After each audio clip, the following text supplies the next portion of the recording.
32। আমি ছোটোবেলা থেকে আমার গল্পটা আমি ছোটোবেলা থেকে বলতে চাচ্ছি, সেটা হলো আমাদের দেশের বাড়ি, আমার জন্মস্থান হলো খুলনা বাগেরহাট। আচ্ছা।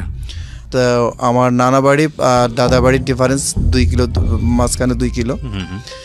তো আব্বা এবং আম্মার সাথে আমাদের নানা এবং দাদা এদের সাথে মানে সামাজিকতা মানে অ্যাফেয়ার করে মানে অ্যারেঞ্জমেন্ট করে অ্যারেঞ্জমেন্ট ম্যারেজ যেটা বলে সেটা করেই বিয়ে হয়েছে। তো বিয়ে হওয়ার পরে আমরা জীবন বা চলতেছিল, আমি জন্মগ্রহণ করলাম। তো জন্মগ্রহণের পিছনে মানে আমি সংক্ষিপ্তভাবে বলতে চাচ্ছি যে যেটা বিয়ে শাদী হলো, আব্বা আম্মার সাথে বিয়ে শাদী হলো। যখন আমরা একটু বড় হলাম, বড় হওয়ার পরে দেখতাম যে আমার মা আমার দাদা বাড়িতে বেশি একটা থাকতো না। ম্যাক্সিমাম সময়তে যে কোনো কারণবশত যে কোনো কজে সে তার বাপের বাড়ি চলে যেত, নানা ঘরে চলে যেত। আবার নানারা কিছুক্ষণ পরে সকালবেলা চলে যেত কাছাকাছি বাসা, আবার দেখা যেত রাত্রে সন্ধ্যার দিকে আবার ফেরত দিয়ে গেছে। সন্ধ্যার দিকে যখন আবার ফেরত দিয়ে গেছে তখন আবার দেখা যেত মানে আব্বা আবার টর্চার করতেছে, এরকম করতেছে। এরকম করতে করতে এক সময় দেখা যেত যে অনেক দিন গ্যাপ হয়ে গেছে, আব্বার আনতে যায় নাই, এরকম করে নাই, তো এরকম চলে গেছে। তো ওই সময়তে যে সময় কথা বলতেছে ওই সময়তে আমার জন্ম হয় নাই। আচ্ছা। আমাদের ফ্যামিলিতে একটা সবচেয়ে মানে একটা মানে ছিল যে সবার থেকে একটু আলাদা একটা ঘটনা ছিল, সেটা হলো যে সবার ফ্যামিলিতে যেরকম ছেলেদেরকে পছন্দ করে যে আমার ছেলেটা আমার মানে বাচ্চা আমার পুত্র বংশের যে হবে, বংশধর যে হবে সে মেয়ে হবে, এই ধরনের একটাই ছিল যে সে মেয়ে হবে। সবার যেরকম আশা থাকে ছেলের, কিন্তু আমাদের ফ্যামিলিতে আমাদের 5টা চাচি, আমার আব্বা বিয়ে করছে সবার পরে, আর অন্য চাচারা বিয়ে করছে আগে। তো সবারই একটা আশা ছিল যে সবারই মেয়ে হবে, কিন্তু কারোই মেয়ে হয় নাই, সবারই প্রথমে ছেলে হয়েছে। আমার বেলা তো ঠিক একই ধরনের, আমার বেলাতে একই ধরনের বলতে তো আমি যখন পৃথিবীতে আসলাম তখন আমার দাদি মানে অনেক আমাদের যেহেতু বাগেরহাট বাড়ি, খানজাহান আলীর মাজার, এই সমস্ত হ্যান ত্যান অনেক জায়গা থেকে তাবিজ এগুলো করছে যেন মেয়ে হয়। তো এরকম জাস্ট যখন আমার পৃথিবীতে আসার সময় হলো, আমার দাদা এবং নানা বাড়ি যাওয়া আসার যে পথটা সেটা ছিল নৌকাতে যাওয়া আসা করতে হতো। তো নৌকাতে যাওয়া আসা করার সময় ওই যাওয়ার সময়তে আমার দাদি গেছে দাদাকে খবর দিতে যেরকম বৌমার পেন উঠছে, আর দাদা গেছে বাজারে, যেহেতু পেন উঠছে যে কবিরাজ এলাকাতে তখন তাও ডাক্তার তেমন ছিল না, কবিরাজ যেগুলো ছিল এগুলাকে নিয়ে আসা হতো। কিন্তু নিয়ে আসার পরে যখন পেন উঠছে তখন আসছে, তখন দাদাদেরকে খবর দিছে, এই নানাদেরকে খবর দিছে, নানারা আসছে। তো নানা বলছে কি যে তুমি আগে চলে যাও, আমি একটু বাজারঘাট করিনি, আমি একটু পরে আসি। আচ্ছা। তো নানি আগে চলে আসছে, আসার পরে আসার মাঝখানে আমার আছে মেজো খালার বাসা আছে। মেজো খালার বাসাতে নানি থেকে গেছে যে নানা একসাথে আসলে 2জন মিলে একসাথেই যাবে। তখন নানা বাজার করে আসছে। বাজার করে আসতে আসতে আল্লাহর রহমতে আমি পৃথিবীতে চলে আসছি। আমি যখন পৃথিবীতে আসছি, সবচেয়ে দুঃখজনক ঘটনা, আমার দাদি আমাকে খাতাতে পেঁচায়, ছেঁড়া যে খাতায় আমার মা ডেলিভারি হওয়ার পরে যে রক্তমাখা যে কাপড় চোপড় যেগুলো ছিল এগুলো সহকারে আমাদের বাসা, যে আমার দাদা বাসা যেটা, সেটা বাসার সামনে একটা পুকুর আছে। পুকুর আমাদের ওই দিক থেকে নারকেল সুপারি বাগানটা বেশি, বাগেরহাটে নারকেল সুপারি বাগানটা বেশি। ওই বাগানের ভিতরে একটা বেত বাগান আছে। ওই বেত বাগানের ভিতরে আমাকে ওই খাতা সহকারে আমাকে রেখে আসছে। যেখানে রেখে আসছে ওখান থেকে ওই পথ থেকে আমাদের মানে বাড়িতে আসতে হবে, নানা নানি ওই পথে আসবে, ওই পথে আসতে হবে। নানা নানি ওই পথে আসতেছে। ওই পথে আসার সময়তে আপনার জাস্ট ইঁদুরের বাচ্চা বা এরকম যেরকম কান্নার একটা ছোট চিকন একটা শব্দ হয়, সন্ধ্যা হয়ে গেছে, এই ধরনের একটা শব্দ হচ্ছে। এ ধরনের একটা শব্দ হলে তখন নানি বলতেছে এরকম ব্যাপার, এরকম। তখন নানা আবার বলতেছে যে এলাকার ব্যাপার, গ্রাম অঞ্চলের ব্যাপার, সন্ধ্যা হয়ে গেছে, ডেলিভারির বাড়িতে এটা একটা পৈশাচিক ব্যাপার বা ভূত পেতনি এর ধরনের একটা কিছু হতে পারে, তুমি পিছনের দিক তাকাও না, তুমি সোজা সামনের দিক চলে আসো। সামনের দিক চলে আসে আমার দাদিকে জিজ্ঞেস করছে যে এই আমার নাতনি কই। তখন আমার দাদি সরাসরি কোনো কিছু না বলে সরাসরি উত্তর দিছে যে আপনার নাতনি মারা গেছে। মানে ছেলে হয়েছে বলে অপছন্দ করেছে, ছেলে হয়েছে বলে সে অপছন্দ করছে, সে নাতনি মারা গেছে। আমি জীবনে প্রথম শুনলাম এই ধরনের ঘটনা। নাতনি মারা গেছে। যখনই বলছে যে নাতনি মারা গেছে, তখনই আমার নানা এবং নানির সেন্সে কাজ করছে যে আমরা যে শব্দটা শুনে আসছি এবং এই বাড়িতে এই সমস্যাটা আছে, দৌড়ায় চলে গেছে ওখানে। যখন ওখানে চলে গেছে তখন আমি শুনছি যে আমার থেকে শিয়াল 4 থেকে 4.5 হাত দূরে ছিল শিয়াল। 4 থেকে 4.5 হাত দূরে শিয়াল ছিল যে আমাকে এই করবে, যে এখান থেকে। এই ঘটনাগুলো কার কাছ থেকে শোনা আপনার পরবর্তীতে? এটা আমাদের বাড়ির সবার, আমাদের ফ্যামিলি, আমার চাচা, আমাদের রিলেটিভ যত, আমাদের পাড়া প্রতিবেশী যত যারা আছে সবার কাছ থেকে এটা শোনে। এবং তখন এটাই করার পরে আমার নানা করলো কি, বাড়িতে ওই আসার পরে নানিকে বললো যে আমার নাতনিকে যখন আপনার এরকম সমস্যা হলো, আমার নাতনিকে আপনার কাছে এখানে রাখবো না, আমার নাতনিকে আপনার এখান থেকে আমি নিয়ে চলে যাব। তা আমাকে নিয়ে তখন চলে ওই মা কি অবস্থাতেই, মার ওই ব্লিডিং ওই অবস্থাতেই এই নৌকাতে করে নিয়ে আমাকে নিয়ে নানা বাড়িতে চলে গেল। নানা বাড়িতে আমরা 3 বছর আমি ছিলাম, 3 বছর নানা বাড়িতে ছিলাম। এই 3 বছরের ভিতরে আব্বা যায় নাই। আব্বা যায় নাই ভালো, আব্বা যায়, আব্বা কি করতেছে, আব্বা তার দাদা মানে আমার দাদি দাদা এদেরকে আবার আব্বার খুব ওবিডিয়েন্ট ছিল, মানে তাদের খুব কথাবার্তা শুনতো। তো তারা যখন যাইতে নিষেধ করতো তারা যেত না, তারা খোঁজ খবর নিত না। 3 বছর পরে হঠাৎ একদিন আমার আব্বা নানা বাড়িতে গেছে। নানা বাড়িতে যাওয়ার পরে বলছে আমার ছেলে, আমার বউ, আমাদের ভুল হয়ে গেছে, আমরা নিয়ে যাবো।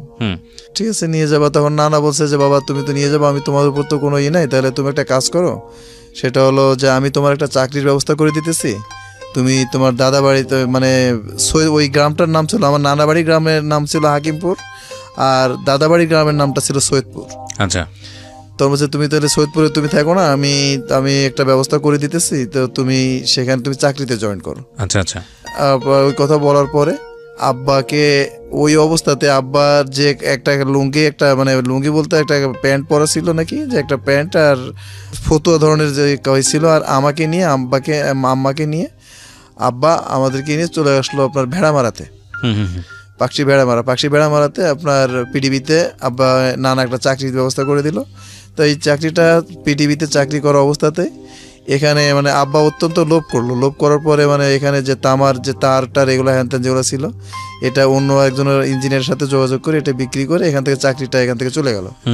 চলে যাওয়ার পরে এটা গোপন রাখার পরে তারপরে নানাকে বললো কি যে আব্বা আমার এই চাকরিটা ভালো লাগতেছে না, আমি অন্য একটা চাকরি আপনি যদি পারেন তা আপনি একটু অন্য চাকরি। আর আমার নানাদের আরেকটু বলে রাখি, সেটা হলো যে আমার নানারা ছিল উচ্চবিত্ত, আমাদের মানে আমরা যেরকম নিম্নবিত্ত, কিন্তু আমাদের নানারা ছিল উচ্চবিত্ত ছিল, তাদের পারিবারিক অবস্থাটা ভালো ছিল, আমাদের চেয়ে বেশ ভালো ছিল, এবং তাদের আত্মীয় স্বজন গুলাও খুব প্রভাবশালী ছিল। তো তখন বিমানবন্দরে যে তখন ডিরেক্টর ছিলেন হারুন সাহেব, তো হারুন সাহেব তখন আমার নানার একটা আত্মীয় ছিল, তো ওনাকে বলে তখন বিমানবন্দরে একটা চাকরির ব্যবস্থা করে দিল মাস্টার হলে। তখন জয়েন করলো সৈয়দপুরে। আচ্ছা, রংপুর সৈয়দপুরে জয়েন করে তখন আমাদেরকে নিয়ে ওখানে মানুষ করলো। ওখানে আমরা গেলাম, আমরা বড় হলাম, আমরা টুকটাক করে আমি হলাম, আমার বোনটা তখন হয় নাই, এও চলতেছে। আমি লেখাপড়া, আমি স্কুলে ভর্তি হলাম। স্কুলে ভর্তি হওয়ার পরে আমি ক্লাস 4 পর্যন্ত আমি সৈয়দপুর পর্যন্ত পড়ছি। আমি পড়াশোনার পরে আমি সৈয়দপুর থেকে আব্বাকে ট্রান্সফার দিল হলো ঢাকাতে। আচ্ছা, এর ভিতরে একটা সার্কুলার হওয়ার পরে যে সিকিউরিটি, বিমানবন্দর সিকিউরিটিটা আবার একটু খুব সেনসিটিভ এবং খুব মানসম্মত চাকরি। জি। তো তখন আম্মাকে একটা অ্যাপ্লিকেশন করলো, আম্মা সরাসরি যে কোনো উপায়ে আম্মা সরাসরি সুপারভাইজার ইন্টারভিউ এগুলো করে আম্মা সরাসরি সুপারভাইজারের চান্স পেলো, এই বিমানবন্দর সুপারভাইজারের চান্স পেলো। আর আব্বার ওই বছরই উনি কমিউনিকেশন থেকে কমিউনিকেশন রেডিও অপারেটর হলো, ইসিআর এর কমিউনিকেশন রেডিও অপারেটর হলো। রেডিও অপারেটর হওয়ার পরে আব্বারও প্রমোশন হলো, আম্মারও প্রমোশন হলো। প্রমোশন হওয়ার পরে কমিউনিকেশনের প্রমোশনটা নিতে গেলে আপনার একটা ট্রেনিং হয়, এবং সিকিউরিটিতে আপনার নিতে গেলেও একটা ট্রেনিং হয়, এবং এই ট্রেনিংটা দিতে হয় আপনার সিঙ্গাপুর থেকে। আচ্ছা, এবং এটা বিশ্বের টোটাল ট্রেনিংটাই হয়, এটা যত সিভিল এভিয়েশনের যত অফিসই হোক সেটা দিতে হয় সিঙ্গাপুর থেকে। তো এই ট্রেনিংটা ছিল 1 বছরের। আচ্ছা, তো ইতিমধ্যে যখন ট্রেনিংটা সময় হয়, ট্রেনিংটা যখন যায় তখন 98। আপনার তখন বয়স কত? আমি তখন ক্লাস 8-এ পড়েন। আমি ক্লাস 8-এ। তো 98-এ হওয়ার পর 97-এর আপনার মার্চের 13 তারিখে সম্ভবত আমার বোনের জন্ম হলো 97-এ। আচ্ছা, অর্থাৎ 98-এর 23শে জানুয়ারি আমার বোনের বয়স 9 মাস 11 দিন।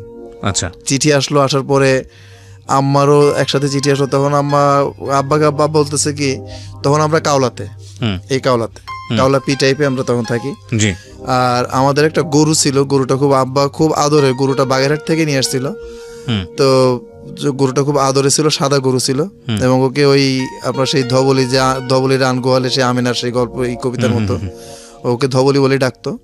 তো যাই হোক, এটা পরে বলি। তো ওই গরুর গোয়ালটা সামনে ছিল, আর ওই পি টাইপ আমরা বাসা নিতাম। তখন আম্মাকে বললো কি যে আমার আম্মার নাম হলো আমেনা, আব্বার নাম হলো আব্দুল জলিল। তখন বললো কি যে আমেনা, তুমি 9 মাসের বাচ্চাকে রেখে তুমি কিভাবে সিঙ্গাপুর যাবা? এই বাচ্চাকে দেখবে কে? একে খাওয়া দাওয়া এর দায়িত্ব নিবে কে? এটা বলার পর কে বললো? এটা বাবা বলছে আপনার? আমার আব্বা বলছে, আমার দাদা, ফ্যামিলির ম্যাক্সিমাম। এমন মানে ওনার কি আসলে যাওয়ার প্রয়োজন ছিল কিনা? না, যাওয়ার প্রয়োজনটা এটা বলি যে এটা যাওয়ার প্রয়োজনটা তার কোনো প্রয়োজনই ছিল না, কারণ তার ওই বছর তার প্রমোশনের কোনো সিস্টেম নাই। কিন্তু সে ডিরেক্টর প্লাস সুপারভাইজার ডিরেক্টরদের সাথে যোগাযোগ করে, মানে তারা এভাবে সিস্টেমটা করছে যে স্বামী স্ত্রী একসাথে গেলে তাদের জন্য সুবিধা হবে, তারা সিস্টেমটা এইভাবে করে, আম্মা এইভাবে আর কি সবাইকে কনভিন্স করে এইভাবে সিস্টেমটা করছে। মানে আপনার বাবাও যাবে, সেও যাবে। তারপরে বলার পরে ওটা গেল, যাওয়ার পরে আম্মাকে কোনোভাবে শুনতে পারলো না। শুনতে না পারার পরে সরাসরি আপনার, এটা হয়তো আপনি জানবেন যে বাংলাদেশের অন্যান্য ডোমেস্টিক যে এয়ারপোর্টগুলো আছে, ডোমেস্টিক এয়ারপোর্টগুলোর যিনি প্রধান থাকেন তিনি থাকেন ম্যানেজার, আর ঢাকা এয়ারপোর্টের তিনি চেয়ারম্যান। তো চেয়ারম্যান স্যারের কাছে গেলেন। চেয়ারম্যান স্যারের কাছে গেলে চেয়ারম্যান স্যারকে আব্বা বললেন কি যে স্যার এরকম ব্যাপার, আমি যদি আমিনাকে নিয়ে যাই, আমার তো 9 মাসের বাচ্চা স্যার, আমি 9 মাসের বাচ্চাকে নিয়ে কি করবো? তো স্যার এটা ক্যান্সেল করে, এটাই করে দেন, এর পরের বার আমি আসি, তার পরের বার আমিনা যাবে। এটা বলে আব্বা বাসায় আসছে, কাওলাতে আসছে। কাওলাতে আসার পরে আব্বা যখন বাসায় আসছে তখন সন্ধ্যা হয়ে গেছে। 23 তারিখে আব্বা চলে যাবে। আর এই ঘটনাটা হচ্ছে 19 তারিখের ঘটনা। আচ্ছা, তখন 19 তারিখের সন্ধ্যার সময়তে এটা ক্যান্সেল করছে। 20 তারিখে ভোর 6:10 এয়ারপোর্ট থেকে একজন পিয়ন আসছে, যেটা ক্যান্সেল করছে আব্বা, সেই পাসপোর্ট, সেই ভিসা, সেইগুলা নিয়েই সেটা নিয়ে আসছে। তখন আর আব্বার আর কোনো ওয়ে নাই, কোনো বলার কোনো কিছু নাই। আব্বা রাগ করে বলল কি যে ঠিক আছে, তুমি যখন যাইতেই চাচ্ছ, তখন আমার ছেলে মেয়েকে বাদ দিয়ে, আমার এদের করে বাদ দিয়ে, এগুলোকে নিয়ে, এদের আশা ভরসা বাদ দিয়েই তুমি যাও, তুমি চলো, আর কি করবা, আর কত কিছু করার নাই। নানাকে বললো, নানিকে বললো, সবাইকে বললো। বলার পরে এরা দুজন মিলে চলে গেল। 23 জানুয়ারি এরা চলে গেল 98। মানে বাবা এবং মা দুজন মিলে সিঙ্গাপুর চলে গেল। ট্রেনিং ছিল 1 মাসের, এই 1 বছরের। 1 বছরের ট্রেনিং ছিল। কিন্তু আমার আম্মা মানে পড়াশোনা, আপনি কোন ক্লাসে? ক্লাস 8-এ? জি, আমি ক্লাস 8। আচ্ছা। তখন আমার আম্মা আপনার পড়াশোনা জানতো, কিন্তু ওনার টেকনিক্যাল সাইডটা একটু মানে আউট নলেজটা একটু কম ছিল। তো এটা আমি মানে সঠিক এতটুকু জানি না, কিন্তু আমি এটা শুনছি আর কি, যে সিঙ্গাপুরে যে রুমটাতে থাকা হতো, এই রুমটা আপনার ওই যে যখন সুইচ অন করা হতো, সুইচটা যখন অন করা হতো তখন সিসি ক্যামেরা চালু হতো। আবার সুইচ যখন অফ করা হতো তখন সিসি ক্যামেরা অফ, মানে রুমে যদি কেউ না থাকতো তখন তালা মারি চলে যেত, তখন সিসি ক্যামেরা বন্ধ হয়ে যেত। কিন্তু এটা আমার আব্বা জানতো, আমার আম্মা জানতো না। ওকে। আর এই সমস্ত ব্যাপারে কোনো সময় আলাপ আলোচনাও করে নাই, প্রয়োজন হয় নাই, করে নাই। আমার আব্বার সাথে যখন আমার মায়ের বিয়ে হয়, বিয়ে হওয়ার আগে একই গ্রাম থেকে একটু দূরে একটা ছেলের সাথে আমার মায়ের নাকি অ্যাফেয়ার ছিল। এটা কি আপনার যে গল্পটা আপনি করছেন, এটা আপনার শোনা গল্প নিশ্চয়ই? শোনা গল্প বলতে আমার কাছে মানে সিঙ্গাপুরে যে সে কাগজপত্রগুলো আছে, কিন্তু অ্যাফেয়ার চেপের যেগুলো, সেগুলো আমার শোনা গল্প, মানে আমার দাদার কাছ থেকে এগুলো। আচ্ছা, ওকে, বলেন। এটা কিছুর জন্য তো এটা হলো যে দাদা করলো যে অ্যাফেয়ার ছিল। অ্যাফেয়ার থাকার পরে আমার আম্মা যখন আব্বার সাথে বিয়ে হলো, ওই লোকটার সাথে আমার নানা বিয়ে দিতে রাজি না। আমার নানা আমার আব্বার সাথে দিল। আব্বার সাথে দেওয়ার পরে ওই লোকটা যখন বিয়ে হলো, তার 13 দিন না 14 দিন পরে নাকি সিঙ্গাপুর চলে গেছিল। সিঙ্গাপুর চলে গেছিল? হ্যাঁ, ওই লোকটা সিঙ্গাপুর চলে গেছিল। মানে আগে থেকে সে সিঙ্গাপুরে ছিল? সিঙ্গাপুর চলে গেছিল। আচ্ছা। কিন্তু আমার আম্মা নাকি কোরআন শরীফ টরিফ এগুলো নাকি ধর্ম নিয়ে নাকি প্রতিজ্ঞা করছিল যে আমি তোমাকে ছাড়া অন্য কাউকে বিয়ে করবো না, এই করবো না, তা করবো না, এই সমস্ত নাকি করছিল। করার জন্য তিনি সিঙ্গাপুর যান। মানে আব্বা যেমন সিঙ্গাপুর যায় চাকরির জন্য, তার টার্গেট হলো ওই যে যার সাথে ছিল, এটার সাথে। আপনার মার টার্গেট ছিল হচ্ছে আলটিমেটলি ওর সাথে মিট করা। এবং ওই যে যখনই করতো, তখন যখন ঘরের ভিতরে আসতো মাঝে মধ্যে এই আব্বার সাথে, ট্রেনিং টাইমটা ছিল আপনাদের, এইটা শিডিউলটা ছিল সম্পূর্ণ আলাদা। মেয়েদেরটা ট্রেনিং আলাদা হতো, ছেলেদের ট্রেনিংটা আলাদা হতো। এই সময়তে আপনার শিফটটি চেঞ্জ হতো। তো দেখা যেত যে আব্বা যখন যাচ্ছে তখন আম্মা থাকতেছে না, আম্মা যখন যাচ্ছে তখন আব্বা থাকতেছে না। ওখানে নাকি রবিবারে নাকি ওখানে আপনার হলিডেটা ছিল রবিবারে। তো যাই হোক, ওরা আব্বার সাথে মাঝে মধ্যেই ওই লোকটার সাথে ক্রস হতো। যখন দেখা যাচ্ছে যে আব্বা অফিসের থেকে ট্রেনিং থেকে আসতেছে, আম্মা ট্রেনিংয়ে যাচ্ছে, আম্মা যখন ট্রেনিংয়ে যাচ্ছে তখন উনি সাথে যাচ্ছেন। তখন আম্মা বলতো যে, আব্বা জিজ্ঞেস করতো উনি কে, তখন বলতো উনি বাঙালি, বাংলাদেশ থেকে আসছে, আমাদের আগে থেকে পরিচিত, এখানে এসে পরিচয় হয়েছে। এটা বলার পরে এটাই হয়ে গেছে। হওয়ার পরে আমাকে মাফ করবেন আপনারা, সেটা হলো যেহেতু আমি তার গর্ভে ছিলাম, তারপরেও না বলে পারতেছি না। এই 8 মাস যখন চলে যায়, 8 মাসের সময়, 8 মাস যখন আব্বা যখন রিটার্ন আসে তার 3 থেকে 4 দিন আগে আম্মা এবং ওই লোকটাকে সে সম্পূর্ণ মানে অপ্রস্তুত অবস্থাতে সে দেখে বলতে কি মানে নিজের চোখে দেখে নাকি সিসি ক্যামেরায় ধরা? না, নিজের চোখেই দেখে যে তার মানে গায়ে কাপড়টা নাই, শাড়িটা নাই। সেটা আমরা বুঝতে পারছি, আপনি অপ্রস্তুত অবস্থা বলতে সেটা বুঝিয়েছেন, বাট সিচুয়েশনটা কিভাবে ধরা পড়লো আসলে? সে নিজের চোখে দেখলো যে মানে অপ্রস্তুত অবস্থাতে, এবং মানে যেভাবে একটা ছেলে একটা মেয়ের সাথে মেলামেশা করে জাস্ট এভাবেই দেখতে পারবে। দেখেছে কোথায়? আপনাদের বাসাতে দেখেছে? সিঙ্গাপুরের বাসাতে দেখেছে? সিঙ্গাপুরের বাসাতে দেখেছে আব্বা সরাসরি। ওকে। দেখার পরে আব্বা কিছু ওনাকে কিছু না বলে, আব্বা আপনার ওখানকার যে কেয়ারটেকার যিনি ছিলেন, কেয়ারটেকার কে যে বললো কি যে এরকম ব্যাপার, আমার পাসপোর্ট, আমার অফিস পারমিট যেটা, এটা আমি পাচ্ছি না, তা আপনারা এই করেন, আমার এটা পাচ্ছি না, আপনারা আমাদেরকে এই আমার আপনার ক্যামেরাটা একটু দেন, ক্যামেরাটার যে সিডিটা যেটা আছে এই সিডিটা একটু দেন, এটা আমাকে দেখতে হবে যে রুমে কেউ আসছিল কিনা, এবং এটা রুম থেকে হারাইছে না আমার অফিস থেকে হারাইছে। মানে চোখে তো দেখেছেন উনি, তারপরে উনি ক্যামেরার কথা কেন বলতে চাচ্ছিলেন? মানে উনি আরো প্রমাণ চাচ্ছিলেন যে এর আগে কি হয়েছে। তখন ওটা উনি ক্যামেরাটা দেখছেন, উনি ক্যামেরাটা দেখার পরে উনি মানে অনেক খারাপ জিনিস দেখছে, যেটা মানে একজন পুরুষ কোনোদিনই সহ্য করতে পারবে না, যে তার স্ত্রী এভাবে মেলামেশা অন্য একজন। এটা আপনি কার কাছ থেকে শুনেছেন? এটা আমার আব্বার মানে ডায়েরি প্লাস ওই যে ছবিগুলা, যে স্টিল ক্যামেরাতে যে ছবিগুলা, এই ছবিগুলো আব্বা বাংলাদেশে নিয়ে আসছিল, যে আমি তো বললে অনেকে বিশ্বাস করবে না। আচ্ছা আচ্ছা, ওকে, ঠিক আছে। তারপর এটা বাংলাদেশে নিয়ে আসছিল। তারপরে 8 মাস পরে ওই এর ভিতরে আবার হয়েছে যে যখন আব্বারা যখন চলে যায়, তখন আমি ক্লাস 8, তখন আমি ভাবলাম যে আমি কাওলাতে আমি কার কাছে থাকবো, কাওলাতে না থেকে তখন আমি বাগেরহাট চলে গেলাম। যে বাগেরহাট যে আমি দাদা দাদির সাথে, যে বাগেরহাটে আমি 1 বছর, বাগেরহাট আব্বা আসার পর্যন্ত আমরা 1 বছর বাগেরহাট লেখাপড়া করি। আর না তাহলে নানিকেও আমরা কাছে পাচ্ছি, দাদিকেও কাছে পাচ্ছি, আমার বোনটা তাহলে আদরে মানুষ হতে পারবে। এই হিসাবে আমরা 1 বছর, আমি ক্লাস 9টা আমি ক্লাসে ওখানে যে ভর্তি হলাম আপনার এই বাগেরহাটে। বাগেরহাট ভর্তি হওয়ার পরে ওখান থেকে যখন আমি করলাম পড়াশোনা করে, যখন আমাদের মানে 8 মাস পরে, তখন তো আপনার আমাদের এই বাগেরহাট অঞ্চলে এই মোবাইল আসে না, ল্যান্ডফোন আছে। আমাদের বাসাতে, নানার বাসাতে ল্যান্ডফোন ছিল। তো ল্যান্ডফোনে আব্বা ফোন করলো যে এরকম ব্যাপার, আমি বাংলাদেশে আসতেছি, তোমরা ঢাকায় আসো।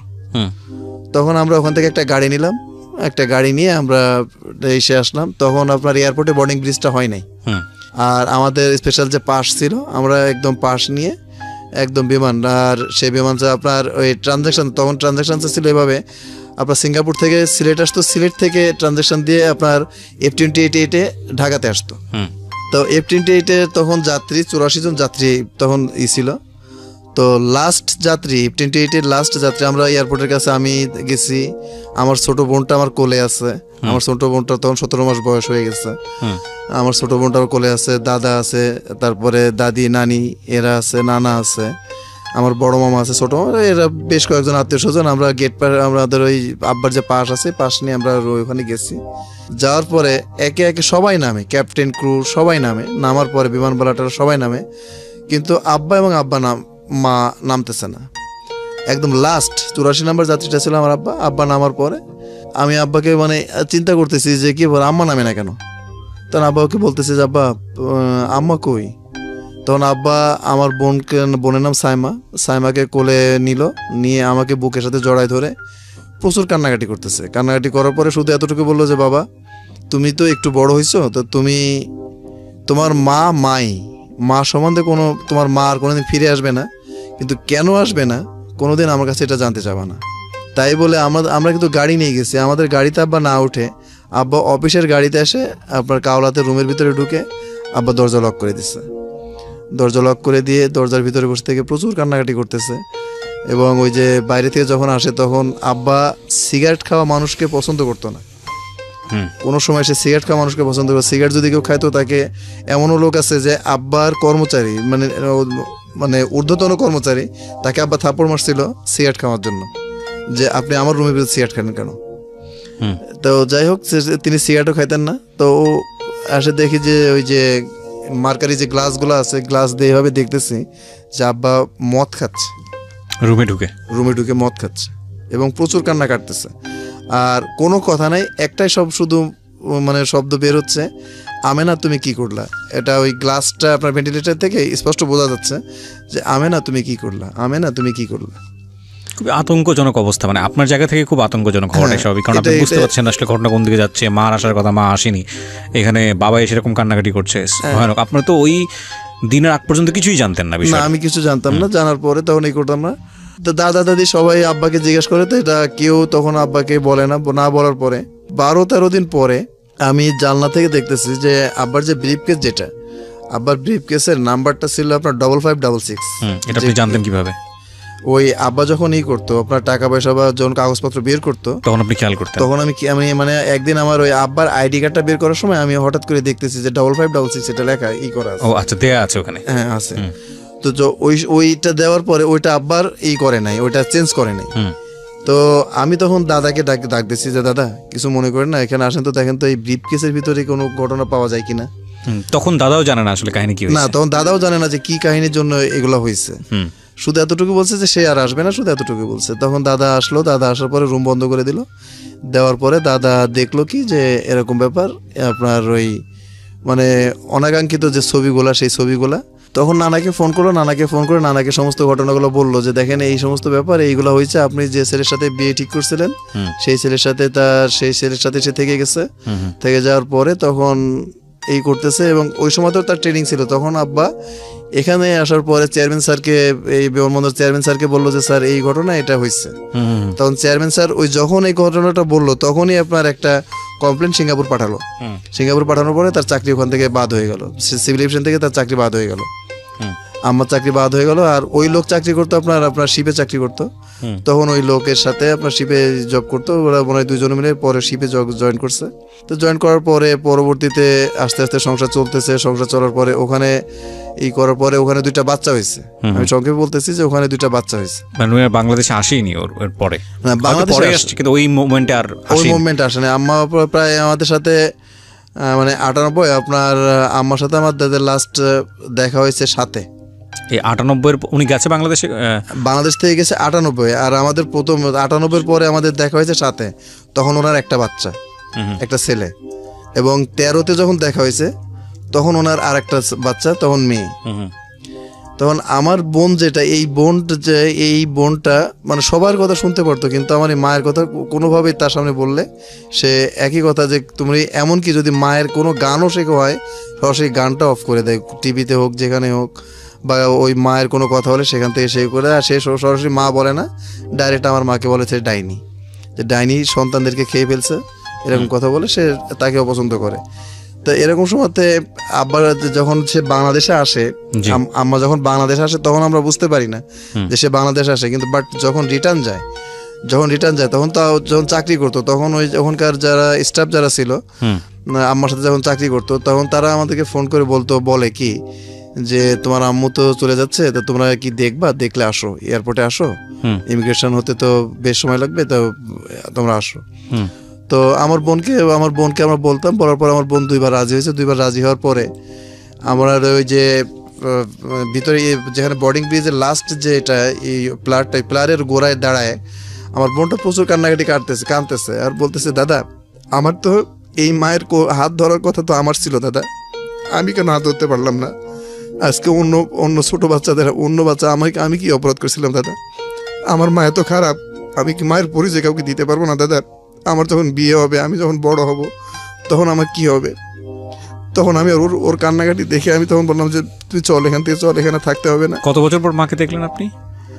98 থেকে আপনার 7, আপনার 2, 9 বছর পরে। 9 বছর পর। 9 বছর কোনো যোগাযোগ হয়নি? না, 9 বছরের যোগাযোগ বলতে উনি কিছু আপনার গিফট পাঠাতেন, তারপর চিঠিপত্র পাঠাতো, কিন্তু সেগুলো আমরা রিসিভ করতাম না, আমরা এটা আবার রিটার্ন দিয়ে দিতাম। আচ্ছা আচ্ছা। এটা করতে হবে যে। আর এর ভিতরে আরেকটা জিনিস হলো, সেটা হলো যে এই গাজীপুর মৌচাক যেটা মৌচাক স্কাউট গেটের সামনেই আব্বা এবং আম্মা আপনার চাকরি করার অবস্থাতে 8 কাঠা বাংলাদেশ মানে যেটা 33 শতকে যে কাঠা সেই হিসাবে 8 কাঠা 33 শতকে কাঠা না 33 শতকে বিঘা যেটা আর কি সেই হিসাবে আর কি সরকারি হিসাবে 8 কাঠা জমি আপনার এখানে 8 কাঠা না 8 বিঘা 8 কাঠা। আচ্ছা তাহলে কাঠা হিসেবে তো আচ্ছা অন্য হিসাব আপনার শতকের হিসেবে না যাওয়ার দরকার, আপনি 8 কাঠা জমি 8 কাঠা জমি 8 কাঠা জমি এখানে কিনলো আপনার এই স্কাউটের গেটের মানে মেইন রাস্তাটার 1 নম্বর গেটটা হলো এই দিকে আর ডান দিকে যে বাড়িটা এটাই। এটাও মানে ওনাদের সম্পর্ক যখন ভালো ছিল তখন হ্যাঁ তখন থেকে এটা কিনে দুইজনের নামে কিনলো। কেনার পরে তখন যখন এটা চলে গেল, চলে যাওয়ার পরে ওখান থেকে একদিন বারবার একটা চিঠি আসে, এই সিঙ্গাপুর থেকে বারবার করে একটা চিঠি আসে। বারবার করে একটা চিঠি আসার পরে আমি আমাকে বলি যে এই ওই চিঠিগুলো রিটার্ন দিই। রিটার্ন দেওয়ার পরে তখন আমার ছোটো মামার সাথে এই যে এই সমস্ত ঘটনাগুলো ঘটছে, ঘটনার পরে নানা বাড়ির সাথে সম্পর্ক শেষ হয়ে গেছে। শেষ হয়ে যাওয়ার পরে কিন্তু আমার ছোটো মামার সাথে আমাদের একটু কথাবার্তা চলতো, মানে আমার চলতো, ছোটো মামাকে খুব আদর করতো। উনি কুয়েতে থাকে এখন। তো ছোটো মা বলতেছে, বাবা দেখো না তোমার মার তেমনও কোনো বিপদ হতে পারে, তা চিঠিটাতে কি লিখছে এটা একটু আমি পড়তেছি তুমি শোনো।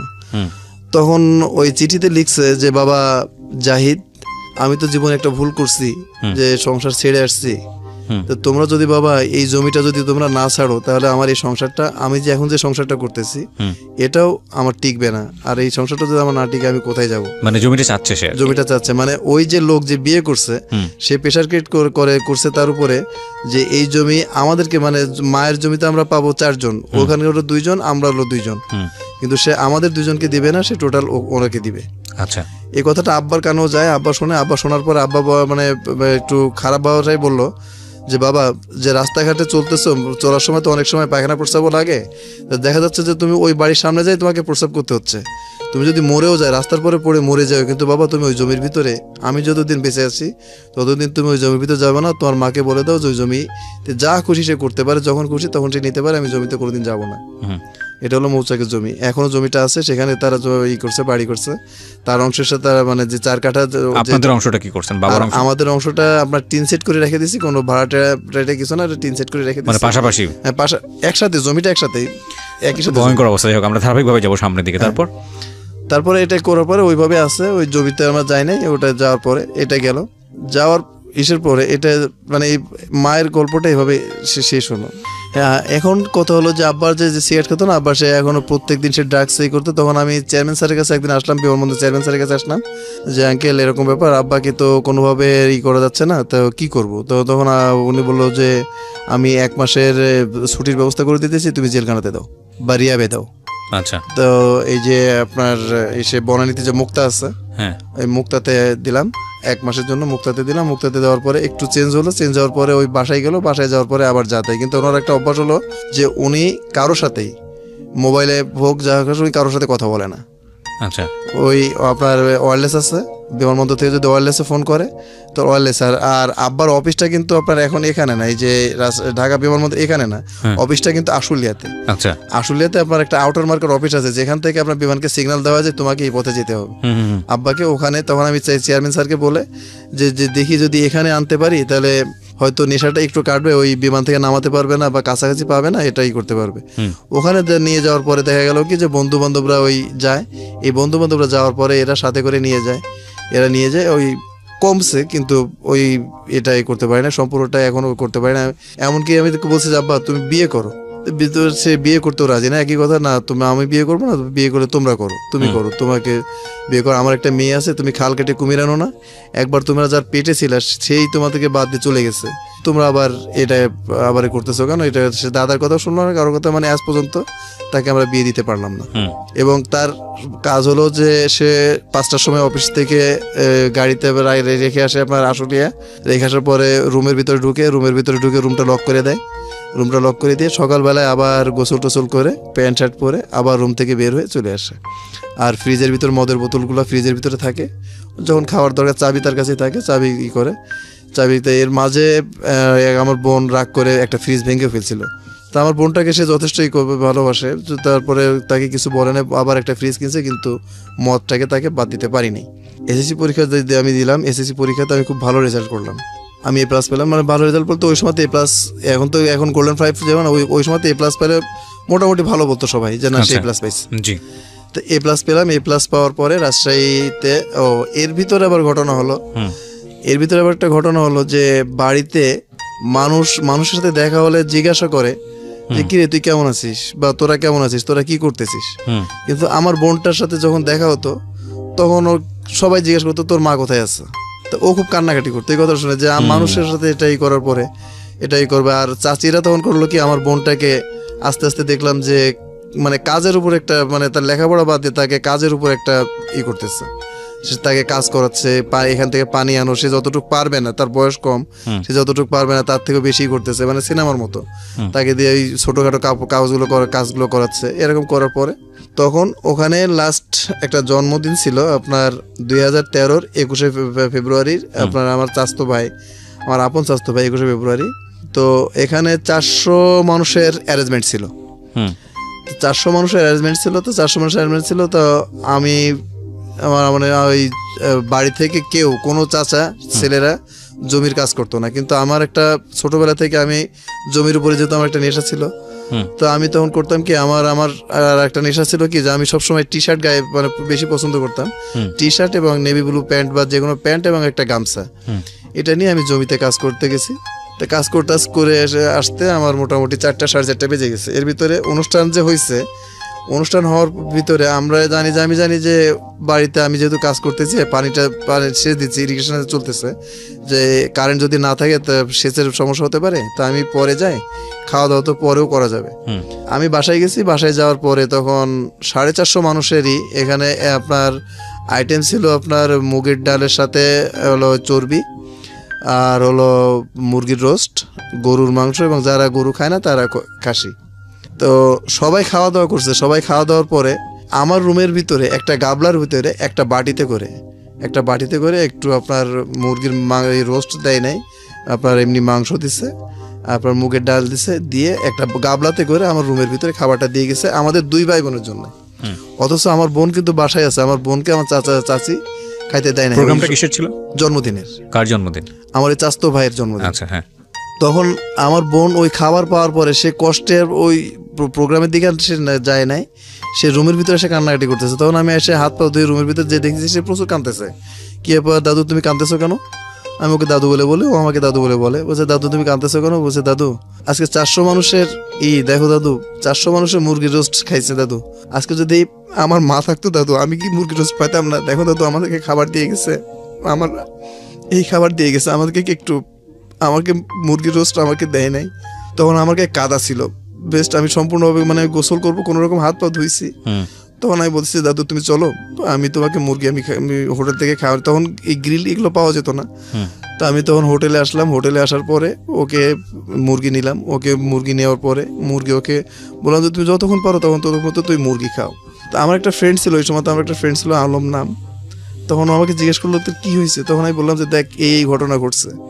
তখন আমার বোনটাকে ও বাড়িতে পাঠাই দিল। পরে ও আমাকে বললো কি যে চল এক জায়গায় ঘুরে আসি, তোর মনটা ভালো লাগবে। তারপর আমি তো গোসল টোসল করি নাই, আমার গায়ে কাদা, তো ওকে তাহলে আমি বাসায় রেখে আসি, তারপরে গোসলটা করে আসি। বলছে গোসল করা লাগবে না, তুই মোটরসাইকেল নিয়ে যায় তুই ওকে রেখে আসি, তুই কর। তো আমাকে রেখে আসলো, ওকে রেখে আসলাম। রেখে আসার পরে আলম আমাকে নিয়ে গেল আপনার একটা মানে জীবনের প্রথম ভুল যেখান থেকে শুরু হলো, এটাই হলো প্রথম ভুল যেটা শুরু হলো, সেটা হলো সে আমাকে নিয়ে গেল একটা ড্রাগসের একটা জায়গাতে যেখানে হেরোইন সেবন করা খাওয়া হয়। কোন ক্লাসে পড়তেন ওই সময়টাতে? ওই তখন আমার এসএসসি হয়েছে, আমি ইন্টার ফার্স্ট ইয়ারে। ওকে। আপনার বোন তখন, আপনার বোনের সাথে আপনার বয়সের ডিফারেন্স কত? আমার বোনের সাথে আমার বয়সের বেশি না, মাত্র 2 বছর। ও পড়াশোনা করছে তখন? হ্যাঁ ও পড়াশোনা করছে। আচ্ছা ঠিক আছে, হ্যাঁ বলেন। তারপর তো করার পরে আপনার করতেছে। তখন আমি তখন ওকে বলতেছি যে তুই আমাকে এখানে নিয়ে আসলি কেন? তখন বলছে তুই একটা কাজ কর, তুই কিছু মনে করিস না, তুই আমাকে শত্রু ভাবিস না, তোর যে কষ্ট সেই কষ্টটা আমি বুঝতে পারতেছি। তখন আমাকে বললো কি যে আমি যেভাবে টান দেবো তুই জাস্ট এভাবে টান দিবি, তাহলে তোর আর যে বাড়িতে যে ঘটনা তোর ঘটছে এই ঘটনা তোর আর মনে থাকবে না, তোর আর থাকবে না। তা ও যেভাবে করার পরে আমাকে বলার পরে ও সব রেডি করার পরে নতুন টাকা দিয়ে বা সব কিছু তৈরি করার পরে আমি প্রথম একটা টান দেওয়ার পরে আমি সকালবেলা খেয়ে দিয়ে আমি জমিতে গেছি। তারপরে আমার বাসায় এসে আমি কিছু খাইনি, কিন্তু টান দেওয়ার সাথে সাথে আমার প্রচুর পরিমাণ বমি হলো। বমি হওয়ার পরে ও কিছুক্ষণ পরে আমাকে ঠান্ডা পানি, তারপর একটা ডাব, এগুলা খাওয়ানোর পরে দ্বিতীয় টানটা যখন আবার দিল তখন আর বমি টমি আর হলো না। এভাবে আমি 3-4টা টান দিলাম। আমি 3-4টা টান দেওয়ার পরে, তার মানে আপনি হিরোইন সেবন করলেন? হ্যাঁ, সেবনটা করলাম। সেবনটা করার পরে তখন সত্যি সত্যি আমার মনে হচ্ছে যে আমার কোনো কষ্ট নাই, আমি কেমন যেন আমি উঠতেছি, এরকম একটা, যে আমি আমার পা মাটিতে নাই, আমি যে আমার কিছু হয় নাই, আমার এরকম একটা চিন্তা ভাবনা হচ্ছে। পরের দিন আবার ডাকলো, আবার গেলাম, আবার যে খেলাম। দ্বিতীয় দিন মানে এভাবে 3 দিন আমি খেলাম। 3 দিন খাওয়ার পরে দেখি যে আমার প্রচুর পরিমাণ মানে না ওই সময়টায় প্রচুর পরিমাণ হাসি আসতেছে, আর গায়ের ভেতর কেমন যেন একটু চুলকানি এরকম লাগতেছে। তখন আমি একজনকে জিজ্ঞেস করলাম কি ব্যাপার, আমার কেমন চুলকাচ্ছে কেন? তো তখন আমাকে বললো, তোরে আমি আলমের সাথে দেখলাম, তুই কি আলমের সাথে টঙ্গাবাড়ি গেছিলি? তো বলছে হ্যাঁ, আমি তো টঙ্গাবাড়ি গেছিলাম। তা আলম কি তোরে কিছু খাওয়াইছে? তো বলছে হ্যাঁ খাওয়াইছে, কিন্তু আমি জাস্ট এভাবে করছি যে ওই সময়তে আপনি আর বিশ্বাস করবেন না যে আমি হিরোইন জিনিসটা ওই আলমের সাথে ওইটাই ফার্স্ট দেখছি, আমি আগে কোনো সময় হিরোইন দেখিনি। আচ্ছা। তা আমি বলছি আমাকে এই জিনিস এইভাবে খাওয়াইছে, এটাই করছে, করার পরে আমাকে করছে। তখন বলছে যে কাল থেকে আলমের সাথে যাওয়ারও দরকার নাই, এটা বাদ, এটাই করবি না। তো এটা গেল। তখন আমি আর আলমের সাথে গেলাম না, জমি জমা যেটা যা করার এটা করলাম, মানে জমিতে সবসময় কাজ করি। কাজ করার পরে তখন দেখলাম যে যখন আমার বোনটাকে কাজের মেয়ে হিসাবে ব্যবহার করা হচ্ছে, তখন আমি একদিন আব্বাকে বললাম কি, আব্বা আপনি তো ঢাকায় আছেন, আপনি একটা কাজ করেন, আপনি রাজশাহীতে ট্রান্সফার নেন। রাজশাহীর পরিবেশটা ভালো। রাজশাহীতে আমরা তো সবসময় পেপার পত্রিকা পড়ি, কোনো না কোনো জায়গাতে খুন খারাপি হয়ে থাকে, কিন্তু রাজশাহীতে কিন্তু খুন খারাপিটা খুব কম হয়ে থাকে এবং পলিটিক্যাল গ্যাঞ্জামটা খুব কম হয়ে থাকে। এবং রাজশাহী এয়ারপোর্টটা ছোট আছে, আপনার জন্য সুবিধা হবে, আপনি রাজশাহী এয়ারপোর্টটা নেন, আপনি ট্রান্সফার নেন, আপনি রাজশাহী এয়ারপোর্টে নেন। তো বলছে যে দেখি তাহলে আমি ঢাকায় যাই। বলছে কেন? তখন আমি আব্বাকে বললাম কি যে এই ব্যাপার, এই হয়েছে।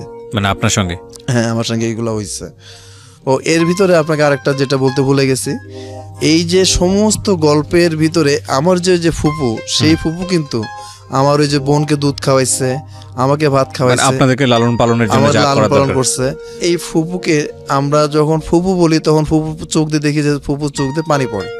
আমি বলছি কি ব্যাপার ফুপু, তুমি পানি পড়ে কেন? বলছে আমি কি তোদের মা হতে পারবো না? তো বলছে অবশ্যই তুই পারবো না কেন, তুমি অবশ্যই পারবা। তো বলছে আজ থেকে আমাকে আর ফুপু বলবি না, আজ থেকে তোরা দুজন মিলে আমাকে মা বলবি, এবং তোরা রাজশাহী যাচ্ছিস, আমাকে রাজশাহী নিয়ে চল। তখন আমরা রাজশাহী গেলাম। তখন আমি ফুপুকে বললাম যে ফুপু, আমি তো এই যে ফসলটা এখন আছে ইরি মৌসুম, তো ইরিটা আমি তুলে দিয়ে তারপর আমি যাব, তাহলে তুমি আর সাইমা, মানে আমার বোন, তুমি সাইমা আর আব্বা তোমরা তাহলে আগে যাও রাজশাহীতে।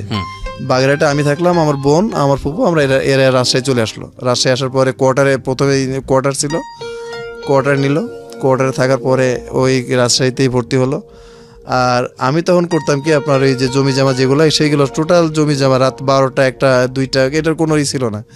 যখন পানি উঠতো না, তখন দেখা যেত রাত্রে পানি উঠতেছে, দিনে উঠতেছে না, এরকম কষ্ট করতাম।